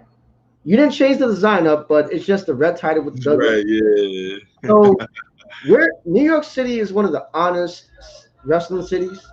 We will tell you if we don't like you. We'll tell you straight up. So Mick Foley, I respect him. I'm prefacing this by saying I respect his opinion, but I disagree. He said that we should know better than that. It shouldn't be about how the belt looks. It should be about how to what you call it looks. How the people, it's about people fighting for it. Yeah, nothing. But my thing is, you see, I agree with that. But at the same time, when you present something to the crowd, you give them an opportunity to react to it. Yeah. So if you didn't want anybody to react to it, then don't present the championship like you did. Every person walk out with the championship and then call the Universal Championship. Yo, and I remember Seth went on like a big, like he had a big tweet afterwards, like, I'm disappointed in you, Brooklyn. Exactly. I'm like, you disappointed? Why? Because disappointed in Brooklyn because of their reaction to the title. If you would have just had it in the middle of the ring, just sitting there, nobody would have given a damn. You know what it was? It was the whole unveiling. The nigga poked exactly. If you present it in a way where you want people to, anticipate you show it. Wow. And then you get that. No, we're gonna boo it out the building. That's what we're gonna do. That's how honest we are. So for them to sit there, for them to sit there and just take it personal is like, I find that weird. Yeah, I think that's pretty. Yeah, they wrestling fans. The wrestlers are just as bad as the fans sometimes, man. Think about them. Like, do you think that they can't take criticism, or you think or do you think that I don't know? It's like I feel like they can't take criticism. Would you agree? With me, right now, I'm not a wrestler. I'm a rapper though. So if somebody that don't rap just gonna come to me and start telling me what I need to be doing better, or I'm not doing correctly, I'm gonna look at them like they're a fucking idiot. Like, how you gonna tell me what I'm supposed to do in my profession? Mm-hmm. I think a lot of that is the wrestlers now. Imagine you on Twitter. Yeah. And you got millions of people telling you every day what you're not doing correctly or what you know what I mean? So I kind of sympathize with that. Like, I do too. Enjoy it as you're a spectator. Yeah. Spectate. Yeah. You know what I mean? Like, and that's not I think that wrestling fans are so comfortable they cross that line all the time. And that's go back to the suspension of disbelief shit because they believe that they know you. Oh, we watch you on TV, so I could come on my Twitter and tell you that you suck. Nah, you can't. Nigga, you don't know shit about me. I don't suck. I'm doing my job. Exactly. How you know I'm supposed to do that? You know what I mean? Like, they don't. I just think that wrestling fans, they see what they see and they're like, oh, this is horrible. Let me go shit on it. Well, it's a lot that go into it. So, only reason why I'm able to have that perspective is because it's the music shit and being through everything I went through as far as my career and being told like, oh, you don't know what you're doing, or you gotta do this, or you should add more killing. You should talk about shooting. No, I'm not doing that. You see, but you know, people don't know what they're talking about. Everybody want to be from the sidelines telling people in the game how to play. Mm-hmm. Yeah, I agree with you with that. I mean, I'm kind of in between with it because I feel that some people who have constructive criticism and they can outline it correctly. Yeah, and that's the greatest, and that's a different thing than just being a fucking dick. Why it blows or sucks or whatever word you want to use, then I'd be like, okay. People have told me like giving me their constructive criticism about the show. It was more or less technical and audio issues than it was me speaking. I mean, you know what? Come to think of it, somebody I know forgot her name. She gave me constructive criticism. She said that I should like control my breathing when I talk. And I'm like, and I thought about it, I'm like, yeah, she's right because when you talk too fast, you can hear yourself going out of breath. So Yeah, this is something I have to work on gradually. I mean, I have been working on it. but when you know you got to work out kinks, you're not like when you doing something like this. You're Yeah, never gonna be as good in the beginning as like your first shows are never gonna be as good as your 112 shows. Like it's a work in progress. Like yep, and podcasting shit like this is a living medium. Like this shit is alive. This yeah. shit breathing right now. It's not you're not going back and editing this. It's happening while it's happening. So you learn is we going through it. My boy, that's my boy. Shout out to him. Yeah, it Yeah, was word, shut out. it was horrible. No Yo, the position. funny thing about it, you wanna know the funny thing about the Universal title? Mhm. Is it don't even look that bad now. Now people used to it. It don't even look that bad. It never looked bad in the first place. It was just it didn't look like what it was. Nah, I wasn't fucking. In the beginning, I wasn't fucking with that red shit. This is what I thought about it. Oh, you are in the Bronx, so it's mad Rough Riders out there. Them niggas keep riding by your. They keep Oh no, riding by your house. that was a dude in a car. That wasn't even a Oh, I motor. wasn't even. Oh, I thought that was a bike. Oh, niggas is Rough Riders out there. Yeah, these people be putting all types of weird stuff in the engines to make the joint sound like a motorbike. Oh, I thought it was a bike. That's what I'm. Yeah, that I thought it was a bike too until I saw it. I'm like, he be speeding through here like crazy. But Oh, so he's a repeat offender. but like as far as that is concerned, it's like I didn't think the belt looked bad because I like red. Red is my favorite color. The problem I had with it was it wasn't different. If you're gonna do it unveiling, I want to see something different. But the only thing you did was just change the color scheme. Yeah. Yeah, that's why people did it. Nah, you're right because it wasn't built up to be like it was gonna be. Because when you hear Universal Championship, you're like, oh, it's about to be some crazy shit. Like, because remember they was never using Universal as a title. So when they was like, yo, we about to make something new, the brand new Universal Championship. Like, oh, this shit about to be crazy. Oh yeah, They they changed it though. Yeah. Huh? Yeah, I seen he wrote that. They did, but it do look a little better now. Yeah, I haven't seen it lately, but that first unveiling, I'm like, wow. It was like the first one was like the red leather type of look, like the leather skin type of. Yeah, I remember when Mick Foley pulled the shit off. I'm like, oh, what is this? Shit. And then you have the thing about it. I'm like, no, if you're gonna do it that way, make sure it looks different. If it doesn't, then they're gonna tell you it's shit. That's the chance you take while you do that. Like with music, there's a chance that somebody might tell you that they don't like it. Same thing with this podcast. They probably gonna be like, why the hell is Stutter and Stanley on the air? They're gonna probably say something like that. But then you just have to perform and worry about the people who like it and don't worry about the people who don't. Huh? Because your music is for everybody, just like this show is for everybody. Mm-hmm. Like I said, there's way more dumb people than there is smart people in the world. Like most smart people comprehend your music and know why you chose to go the way you went. Yeah. Like those are people. You know what I mean? That's what I do it for. Like, yeah. So me now, but I know that's like the prospects for just doing it for a certain just one group of people is not as promising as if I could try to maybe bring in some more. So with my next project, I'm just trying to open it up just a bit, like not still do what I'm doing, but make it a little more ambiguous. Where if you don't know what I'm talking about, you can still enjoy the song. Like, it don't necessarily got to be like you. Before, I felt like you had to know what I was talking about to enjoy it. Now within me, I'm just trying to make it so even if you don't know, you can still kind of just like get some type of enjoyment out of it. But before, I was just rapping for straight insiders, like wrestling fans. Like, y'all gotta know work rate, and y'all gotta know who Buddy Rogers and Bruto Sayeri. Now it's like, all right, you could just, you don't gotta know much. You could just listen, and that's the balance. And you said Bret Hart was your favorite wrestler? Yeah, my favorite all time is Bret. Yeah, Mr. Hart. As a kid, you know, the ones you have as a kid, that was my guy as a kid. Rock with him ever since.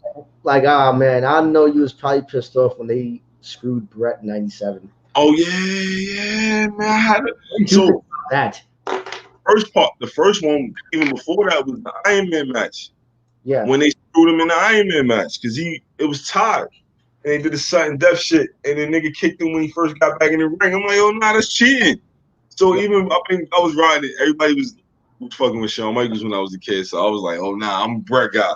So I was even building up to the Bret screw Bret, because he was being booed in America. But I wasn't booing him. I'm like, yo, why y'all booing him? I used to like him, and now y'all booing him. And so I couldn't understand the switch side of nature. Like, yo, why y'all switching on somebody I used to like?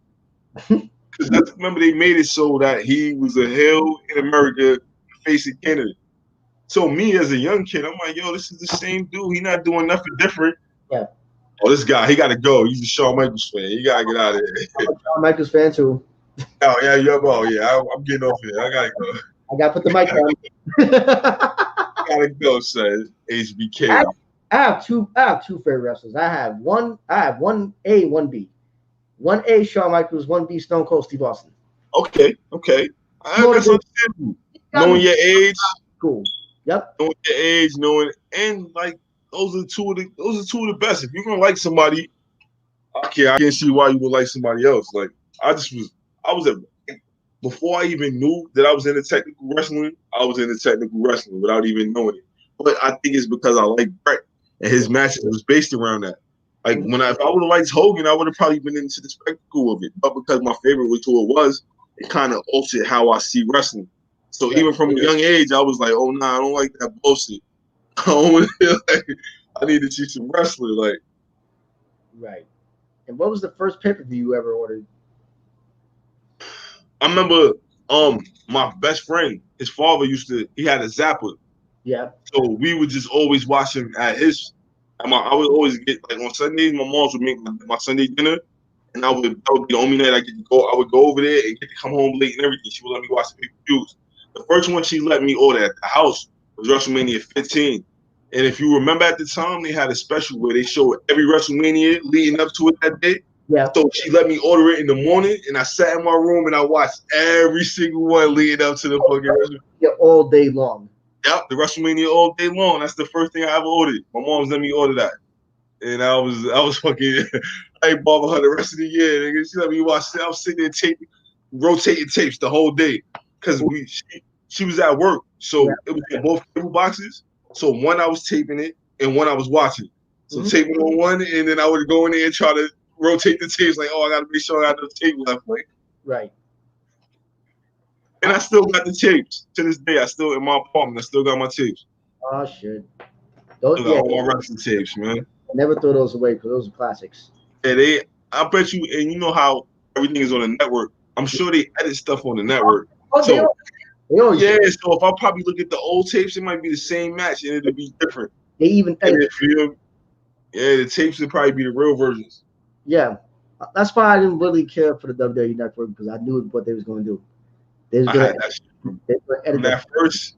I had it when you had to pay $50 for it. You couldn't buy it by month.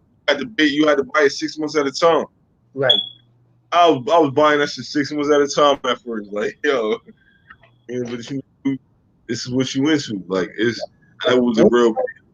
Hey, there's nothing wrong with buying stuff that you like or love. Yeah. I'm definitely paying that money. I've been on the hook. You had me on the hook for like 8 years now. It was 7, 8 years I've been paying for this goddamn network. Like, And who's the first wrestler you ever met in person? Oh, in person. Oh Yeah. shit. I got a meeting. I I seen Cody Rhodes. It was funny when at an Evolve show, I met a bunch of people. So around the same time, it was Johnny Gargano, Matt Riddle, Ethan Page, Cody Rhodes, Chris Hero. I met a bunch of people that first time. Then I met the but I'm lying. I met the Young Bucks first. The Young Bucks was actually, wow, the Young Bucks was the first person I met. And I met Kushida. Kushida my favorite wrestler right now. So I went there to meet Kushida. Like, and I wound up meeting the Young Bucks and all them too. Hangman Page, Adam Page, Hangman, the Young Bucks, I met them. And then it was what's the name? I met Kushida. And I got old pictures of all that shit too, man. Oh, yo, Dada, what up, man? Yo, love you, boy. Good seeing you. Thanks for showing up, man. My boy Dada.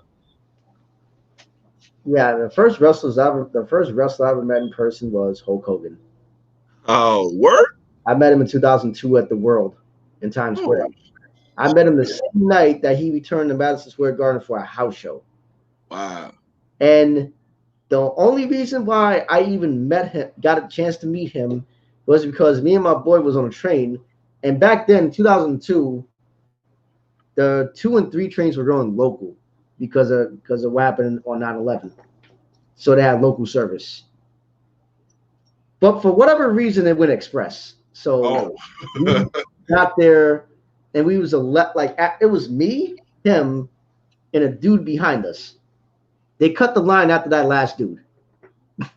I'm a rap for you. I got you, man. Don't worry. Yeah, I'm a rap for you. So, you want some bars? I gotta give you some bars. We'll give you some bars right now, if you want. You know? Yeah, go ahead. All right. Got you. I'll pipe down. You gonna pipe down real quick? Yeah, I'm pipe down right quick. Hold on, ready? Yep, go ahead.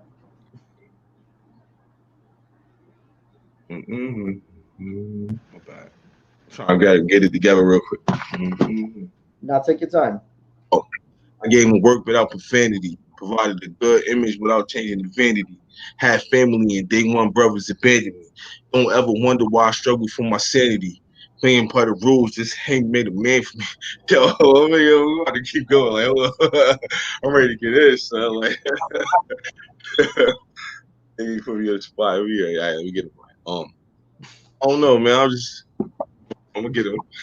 3808. Yeah, you already know. Oh yeah, I'm dead. Like do you even freestyle or that's something? But you know, I don't. That's not like my forte. But yeah, we getting a little cipher. I'm around MC. I'm gonna definitely do that. Yeah, definitely get right. But that's not like my go-to skill. I'm more of a cerebral. I like to sit down with the pen. Yeah, and break it down and go like that. Some people are better at that than others. You tell me I'm getting old. Yeah. Oh man. Yeah, like a lot of rappers, like you know, Jay-Z, he says that he don't write rhymes. He said he just says it on top of the dome. So I don't know how true that is, but I'll just take his word for it. That's one of those that I'll take his word for it. I think he probably do like the Lil Wayne thing. They go in there, they drop a line, and then they come out, and then they come back in. Like, all right, here we go. Come back. Go in, see a line, let it sit for a second. Like, all right, I'm gonna come back. As far as artists, like who do you like in hip hop? Jay-Z, my favorite. Jay-Z, Nas, Cameron, Jada, Eminem, Fab. You know, regular people like that. That's it though. Like nowadays, I like Boldy. I like Boldy James. I like Rock Marciano, West Side Gun. Okay. Oh, Cheesy. I like Mega. Myself, of course. J. Cole and Kendrick. Yeah, they cool. They cool. I wouldn't put them like in my group, but I like them. It's not like they're not like my go-tos and nothing. Yeah, I don't really like all that social commentary in my music, man. I like to listen to music just to listen to music. I always want a message. Like, I just want to hear it. I understand. Yeah, I want a message, I go to the right sources. Like, I don't want that from my rappers. I want niggas to just give me bars. Like, that's it. I mean, the other people that you mentioned, I mean, I wouldn't say they have a go-to message, but they just tell a story. Yeah. But so you just want a story, but you want a story without an exact message. You know? I'm into the technical aspect of it. Like, I like to see how long you keep. I know how you can work a double entendre, how long you can keep a chain of. Okay. So how long you can work the flow. Like, that's the type of shit I'm into. That's why a lot of the people I mentioned, well, Jay-Z is like, he got all of that. But like Cam is just nice technical. Like he's just a ball guy. Like I'm into music like that. The stories is cool, you know, Biggie for all that shit, but nah, I just want to hear some bars. I want you to say some clever shit. Yeah. And surprise me with some shit. Like, oh yeah. Here we go. So I'm gonna assume that you use a Dipset fan too. Oh hell yeah. Me and my boys, we thought we could have swore we was Dipset, son. We was like the Rockaway Dipset. I was laughing with him about that on fucking big pink tees and all that shit. We was big caps, big tees, all that. We thought we was Dipset, man. Like, word. Yeah.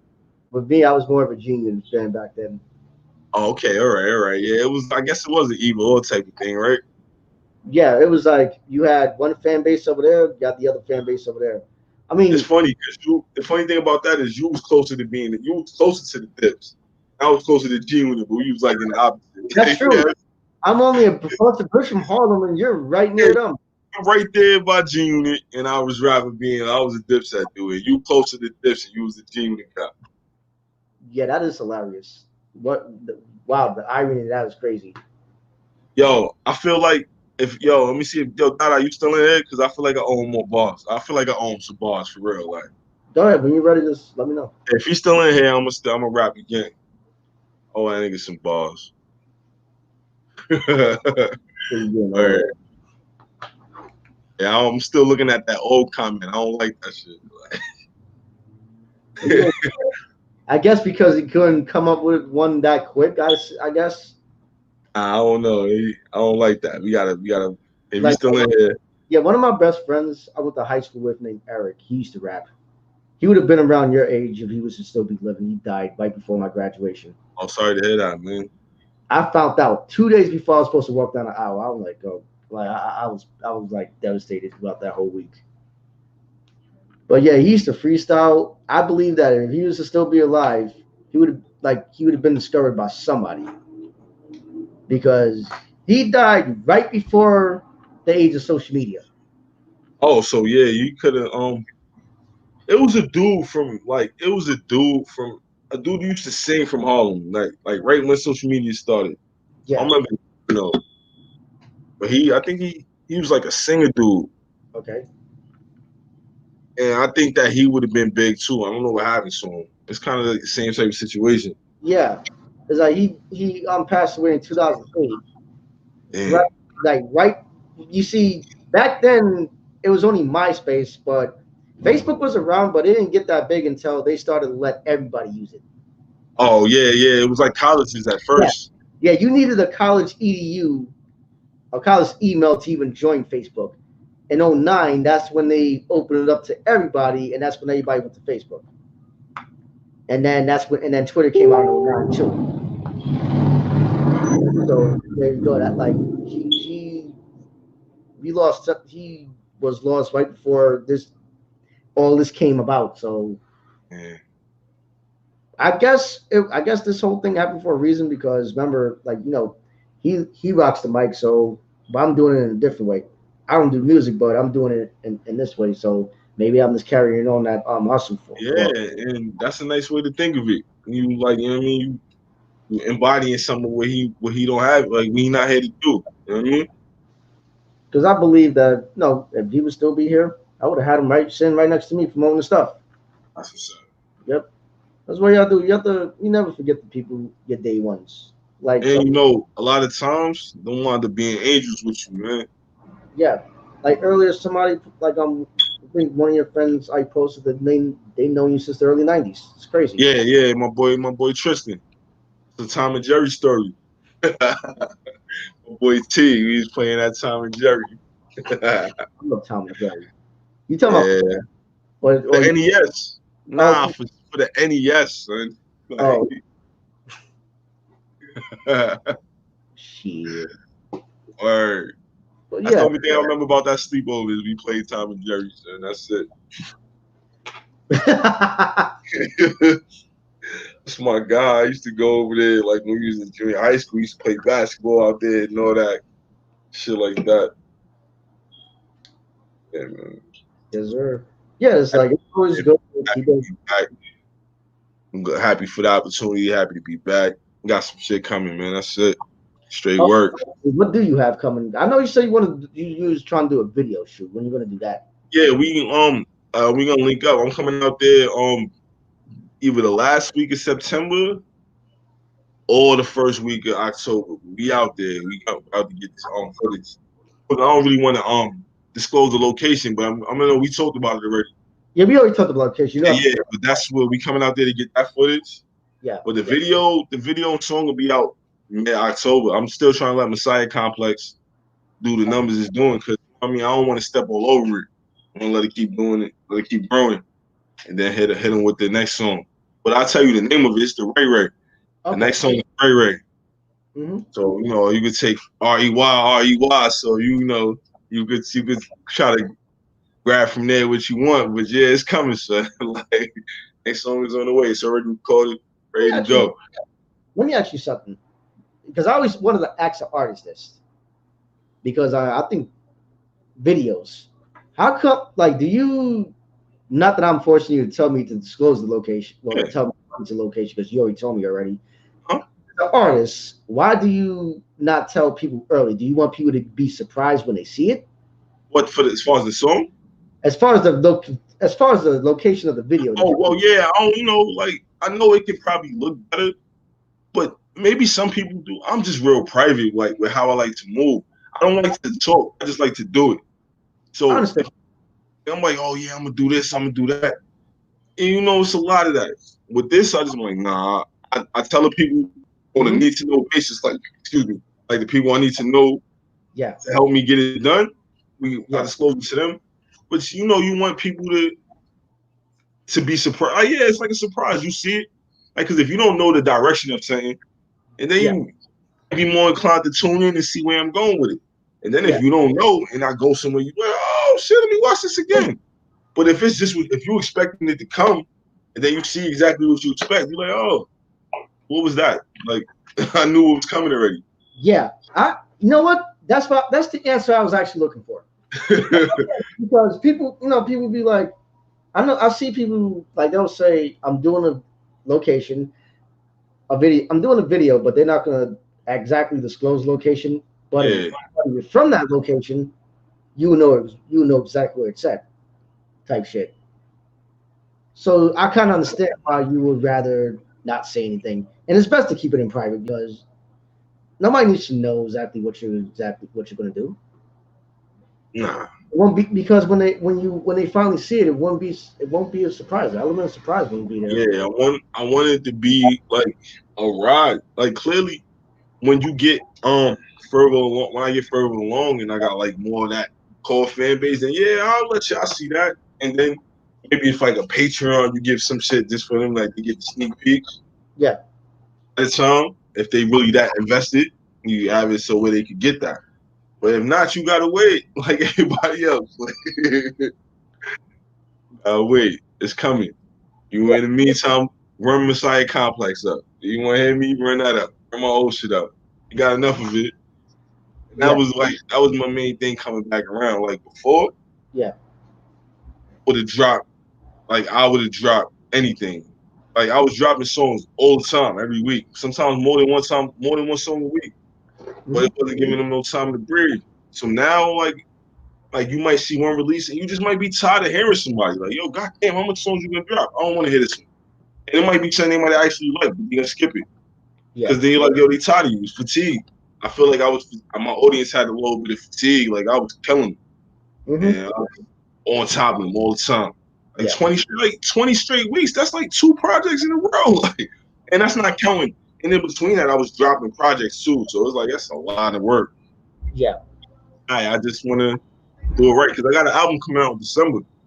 So I'm going to drop 3 singles before the album. I dropped the first one in August, second one in October, and then the third one, the lead single, is going to be in December with the album.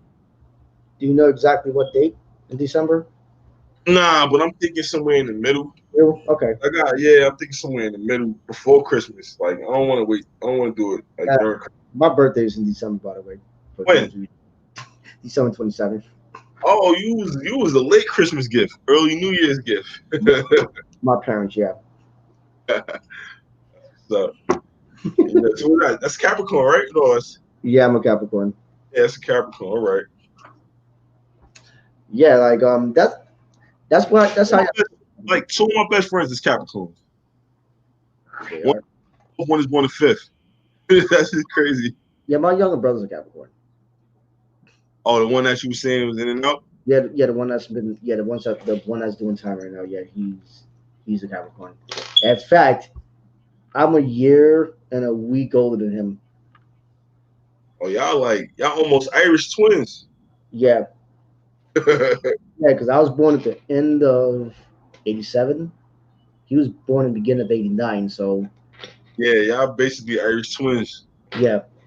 Irish twins born in the same year. You're like, yo, what the fuck? That's crazy. Huh? Say that one more time. I couldn't hear that. Nah, Irish twins. That's what they call them when siblings is born in the same year. Right. Well, yeah, we wasn't born in the same year exactly. Like if one born in January.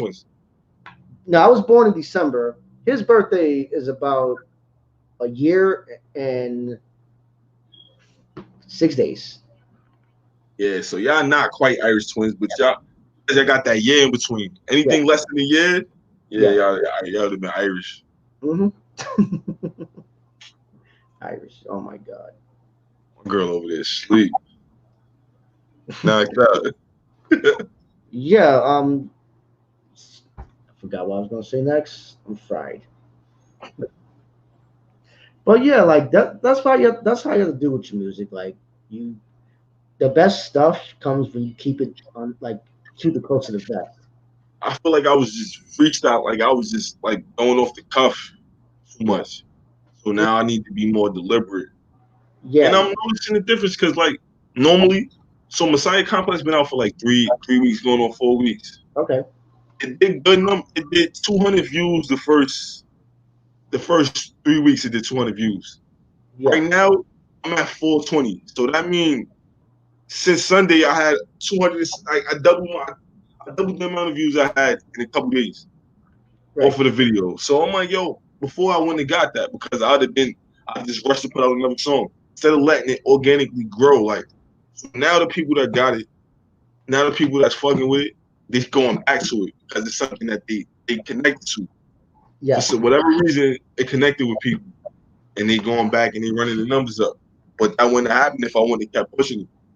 If I just wanted something else, I wouldn't have gave it the attention it needed. What I'm gonna do? This is what I'm gonna do. This is what I'm doing this off the cuff actually. I'm gonna play the song. I'm playing right now. Oh, good luck. Play it right now. I should have probably played that, but I wanted to play the Mega Man one because I like to do. That shit, right? I always with it. I always want to go back to the artist's first song to get an idea of where it started from, and that's what I did. But we're gonna play the one that recently came out, Messiah, right? Yeah, Messiah Complex. Messiah Complex. It's the whole Seth Rollins, like the tie-in that got everybody on it is because like, so I made the parallel between his career and mine. So I'm speaking for myself, but I made it where it's so ambiguous where it feel like it could be his story too. Because I feel a lot of the shit that happened to him over the past year, I feel like was my story. Like he was a fan favorite. Yeah. Everybody loved him. Then they turned on him quick, forced him to change his character. And he changed his character and everybody fucking with him again. I'm like, yo, you see, that's I was just able to between that, I grabbed the parallels, like all right, let me grab a little shit from here. And I was watching the verses between the Snoop Dogg and Snoop Dogg and DMX verses, and Snoop said something in that verses that really that resonated with me. He was like, "You gotta let the people feel your pain. Like that's what make you different than everybody else. Your pain. So if your pain is not in your music, then you're not being true to yourself." And from there, I was just like, all right, I need to start letting my pain come across. Because you like, there's no way you can do this and not feel pain. It's you giving so much of yourself. Oh, I appreciate that, man. Like, I can't wait to check your shit out because I see it say following the artist. It say the artist, so I gotta check you out, man. Yeah, I'm gonna have him on the show before September's out. Nice. I'm definitely tuning in to that. I want to see what's up. But before I forget, let me play this song for everybody right quick. Okay. Thank you for that too. Oh, of course. You know, you already know.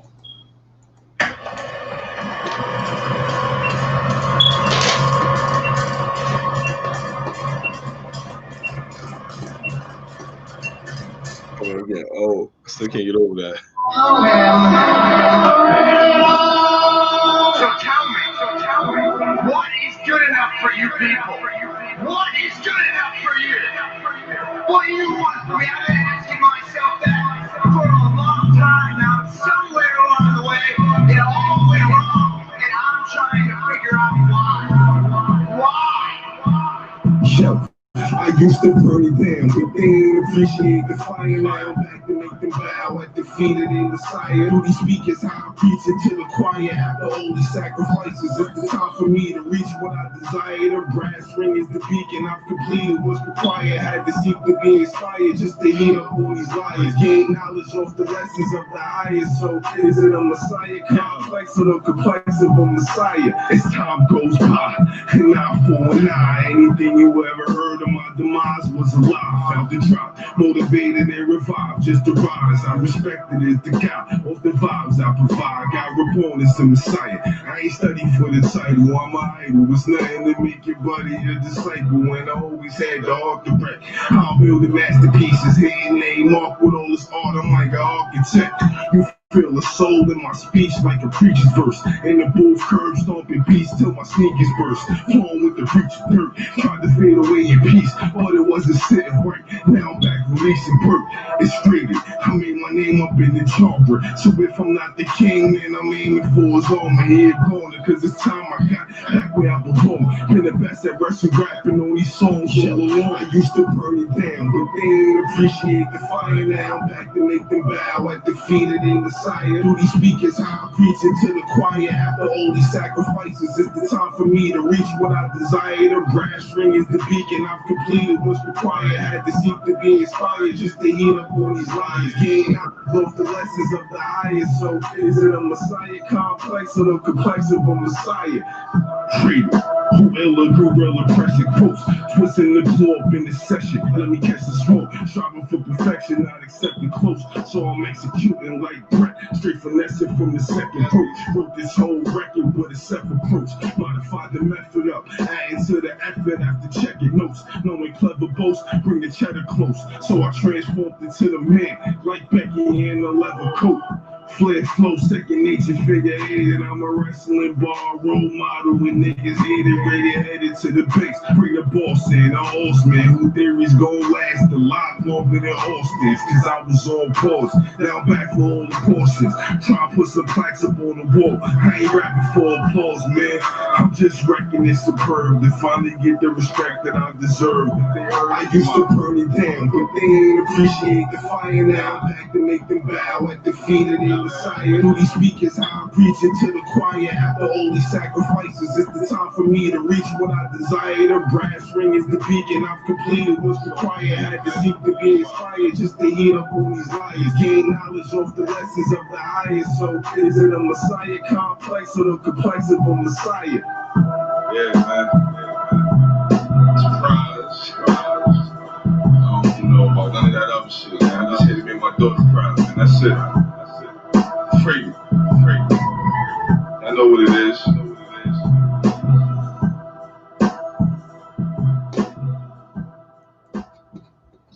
How you feeling? Feeling alright, man. A little hot, but you know, when you're doing your art, you gotta sacrifice it to some of all conditions.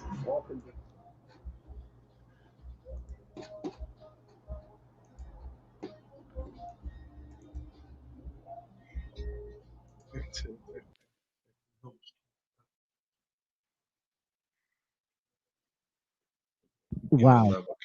I'm not gonna lie. This is actually the first time I actually heard that song, and I did it on purpose just so you can see my actual reaction to it. Because I was gonna play it, like when I first went to your YouTube channel, I'm like, you know what? Let me just play it. Let me just play it on the air. Yeah. What's up? What's the thing? This is awesome. Thank you, man. I was rocking to it. Thank you, man. Thank you. He had just changed his theme. So I'm like, as soon as he changed his theme, I said, oh shit. Yeah. Let me get, because I always wanted to do a Seth song. I ain't really want to do the old thing. I'm like, I liked it. I'm like, so when he changed it, I said, this is the perfect way to do it. Right. And when I just started getting to work. Yeah, what went through the creative process to create that song? So with the verse, like, so my shit was like, I needed to make, this is my first song in 2 years that I released. Okay. My main thing was like, I need to get across in these 2 verses that I'm back, what's different, what changed, why like the absence. And I'm like, all right, I could try to, like, I need to still do what I do. And that was draw the parallel from like, who can I take something from as far as whose journey I feel is similar to mine, and and weave it together and make it so it's like one thing. And I feel like I was able to accomplish that with the Messiah complex thing. Like, I'm not saying I'm a Messiah, but he turned into the Monday Night Messiah. It just worked for me. I'm like, all right. His shit was to burn it down. When the song used to start, it was like to burn it down. And if you know how rappers say they spit fire, so I'm like, damn, I could be like, I used to burn it down. I mean, they ain't appreciate the fire and back then. I mean, it just all kind of work. And once I got the hooks, the beat, I made the beat. Like, my girl got me some speakers for our anniversary. So big studio joints, right? The first beat I made on them was the Messiah Complex shit. I'm in here fucking around with it. I'm like, oh shit, this shit sound good. Yeah. Oh, I think I'm back. You know what I mean? I'm fucking with it. I went home, wrote the shit. I'm like, yeah, it's time to go. I was in the studio in like 2 days. Recorded it, started the process, man. So it was just me just trying to reestablish myself back into the genre. Like, I left it 2 years, nothing changed. The genre not any bigger than it was when I left. So I took that as a sign, like y'all was waiting for me to come back. I'm back now, and that's kind of was the whole impetus behind the shit. Like, all right, this is gonna be. I gotta let them know why it set me apart, and that was how that went. Yeah, it's like the beat is fire. The look. Like the passion that I heard in your voice when you was laying down that verse, it was intense. Got me hyped. Appreciate that. The production, right? Like that was mainly what I was working on when I was when I wasn't out releasing music. I was just working on my production because I felt like I was getting stagnant as far as a producer. Because you know, when you in the hip hop, all I need is a boom bap, boom bap. But you know what I mean? After a while, nobody want to hear that boom. Like you can't just be all boom bap. So for me, I was fine with my shits. But when I was studying myself in the whole industry, I'm like, yo, I could at least modernize my beats a bit. Like I don't gotta be rapping on drill beats, but I could take certain elements from newer beats and incorporate them with how I do it and just make it a little mesh of where some new elements, but it's still the same gritty shit. Like you can hear. That's how you have to do. You can hear like X on that shit. It's promising. Like you know what I mean? Like that grit. Yeah. That's the main thing. You gotta keep I feel like that's my biggest strength. Is how gritty I am. I want to say hey, word. Yeah, you can only be yourself. And I think that's what I like about it is like you showing that gritty side that could be taken there if somebody pisses you off, I'm sure. But you're showing that side in your music because, like, for example, if you're making a song for a heel, you're not going to sound bubblegum. You're going to sound against his shit. You should. Like, and it was like a lot of learning because when I was making music before, I was hearing a lot about people who always used to tell me about my voice. Like, yo, you got the voice. I used to get a lot of like, yo, people saying like, yo, if I had your voice, I would rap on some whole other shit. And me, I wasn't understanding what they were saying. I'm like, if you have my voice, I'm like, my voice is my voice. I rap how I rap with it. Yeah. But then I started understanding what they were saying. Like, yo, if you could sound, sometimes it's not even, it's the perception. If you sound a certain way, people are like, oh yeah, this nigga, oh yeah, he about it. Somebody was telling me like the vibe they get from the videos is like a dude that like was on the block and just was like, fucking, I'm gonna just start rapping. But like, it's not even that. But the dude told me this whole narrative he took out of the video. And I'm like, damn, that's me putting that out there and leaving this to people's interpretation. And I'm like, damn, that's how this shit really work. That's how you get people to fuck with you. They get to make a story in your head, like, oh man, he must have been out here doing all type. Oh, I'm fucking with him. Because they find what they take whatever they can out of that and relate to you. Like, oh yeah, I'm the same way. He's just like me. You know what I mean? So I don't know. I just feel like I hit something special with this shit. I'm trying to make sure I can capture it again. Like, I think you can. I believe with the second project that you're gonna come out with. Next joint, like I played it for a couple of people. Like the engineer, my engineer, he real with me. I put the shit in there. Like, yo, I ain't expect you to bring that in here like this. Like, that's good, nigga. Like, I'm doing something different. I'm trying to, cause you know, you guys come in, it's just a bar fest. Just give me a beat and just let me go. But now I'm trying to create experiences.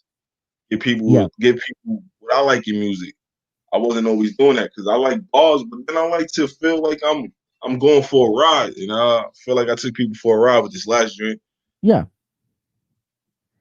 And one more question before we wrap up, because we have about 5 minutes left in the show. Okay. As far as your your music videos, like what is the creative process to like finding the location to shoot these videos? Oh, funny thing, right? Before Messiah Complex, every other video you've seen, I shot myself. Okay. I was shooting my own videos. So this time around, I'm like, I know this. I used to work with my homeboy Matt. Superlative saying.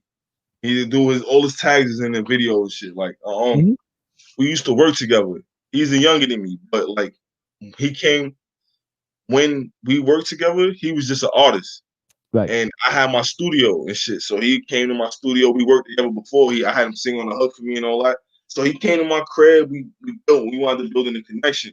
Right. So when I during the time that I was doing the wrestle rap shit, he was developing different skills. So we got into graphic designs. He still sings. He still raps. He makes videos as well. Okay. So when it came time to me, when I came back, and I'm like, damn, I'm looking for somebody that I feel like I can dictate to. Like, I'm not shooting myself, but the vision is everything that I told him I wanted. And I needed somebody that I had a connection with prior where they're not going to feel no type of way by me telling them, like, nah, I don't want that. I need you to do exactly, you know what I mean? And he didn't, and that's why I'm like, it works. So the creative process was just like, the location, the first one, I'm like, yo, I need you to come to the studio because I never had the footage of being shot in the studio, and I felt like this was the perfect song for it because I referenced being in the booth in the song a few times. So I'm like, all right, I needed every rapper got that studio footage at some point. Yeah. So I wanted to have that. I'm like, yo, I need that in my resume, in my repertoire. I need to have that just to say that so I can say that I did it. Yeah. And I feel like it told a good story. I'm like, yo, if I do the whole, because there's certain verses certain things I reference in the verse about being in the booth and showing the passion. I'm like, yo, if I could show that, at least have some scenes where it shows me in there doing me. And I wanted to go to a church because of the name of the song. I'm like, all right, I figured because of the little bit of religious overtones, I need to get some footage in front of a church. Okay. But I wanted to go to the church by me. But he took me to a better church, honestly, because a lot of that footage wouldn't have looked as good if we didn't went to the church that I went to. So that's where I feel like that it's a good thing we had a relationship prior because it was that give and take.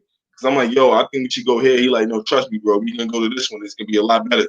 And at the time, I was skeptical. And we got there, and I seen it. I'm like, oh, okay, I understand. Now I get it. But that came with us having that give and take, that back and forth, that relationship. Because if we didn't know each other, it wouldn't have been so smooth. It had just been like, you know what I mean? I'm like, he's just going to do whatever I ask him, or he going to do what he feels is right. But now we collaborated and made it work. Yeah, that location really fits the tone of that song.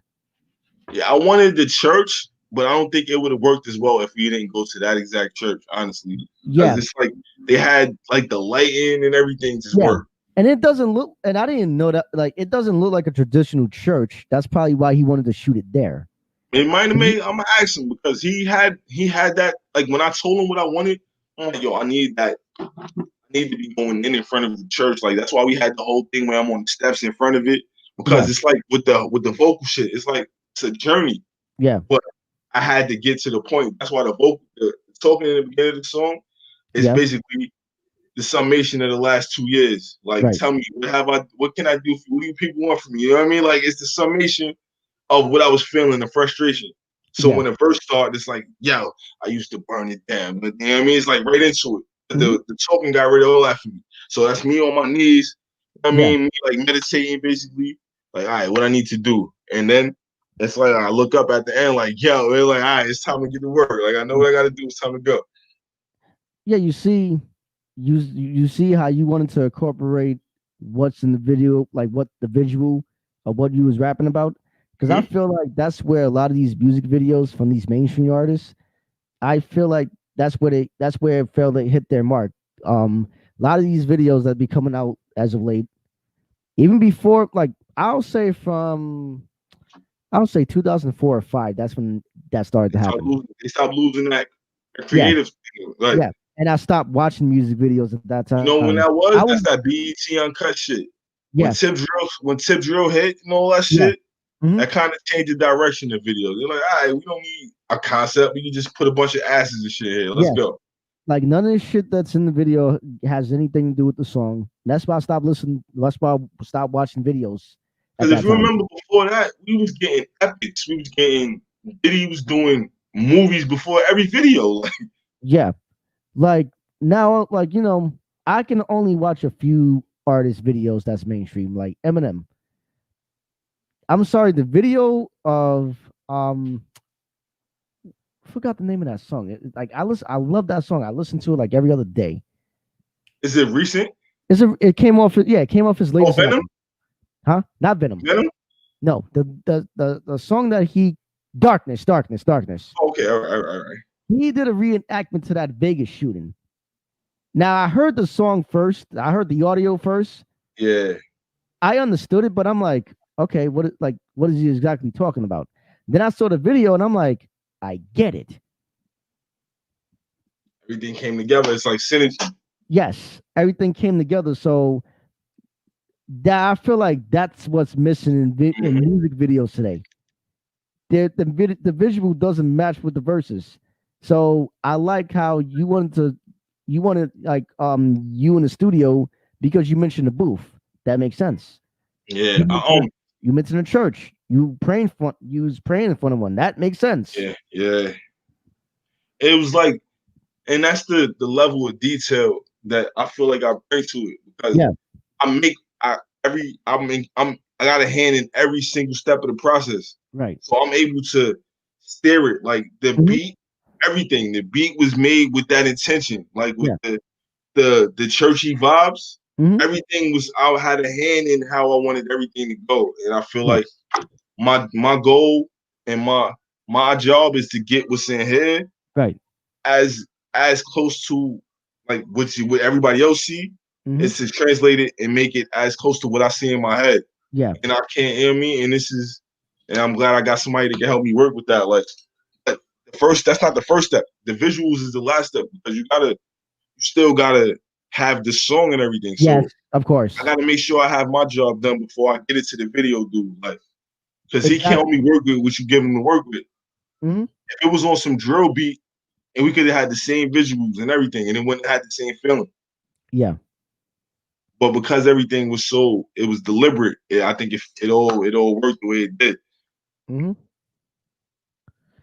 Yeah, that's what you have to do. You will always have to have the song and then the visual. Because without the song, there's really no visual. Because the visual has to match what you say in the song. But that's the thing; it doesn't. Because a lot of times the videos don't match the song. That's what I'm saying. That's the lost art about it. Yeah, that's why I haven't really watched videos like that. Anytime somebody asks me, Oh, would you see this video? Chances are it's not even this. It doesn't even match. Like Yeah, it don't got nothing to do with the song. that. For example, that WAP video with Cardi B. That video was like the funny thing is people was over here talking about oh how to like the song like how the song is the video is like too disturbing. The only thing I found disturbing about that video is is all those goddamn colors. That's one thing about that video I find disturbing. Everything else is like, okay, it matches with what you're talking about. It was on point. Yeah, it was on point with the visual, but it was just too bright. It was bright to the point that I couldn't even watch the whole thing all the way through. I'm like, too many colors in there. It was it was brighter than a Bill Cosby sweater in the 80s. I mean, the visuals nice though. Yeah, the visuals is nice. It's just the color. It's just the color on the walls that's inside that mansion they shot it in. It was just too colorful. I'm like, no, what they should have did. They should have had a bunch of like. They should have wet a bunch of cats and just had them running around like wet the cats up and have them. Exactly. You could have marketed that. There you go. What? You wet up a bunch of pussy cats and just put them in a room. And Exactly. Get a little fire hose. Yeah. You good. You spray them. Even though I'm condone, well, people will call out. That's like animal cruelty, right? Well, you literally sprayed them. It's all like they have enough money to add special effects to it. To have it. True. See, look, you saw that. Yeah, they have all that money to manipulate the shit. You don't gotta really wet the cats, right? Yeah, exactly. You don't have to take a hose and wet the cats. They have a visual for that. They have like their own editing department. Put them in somehow. And just wet video needed more wet cats.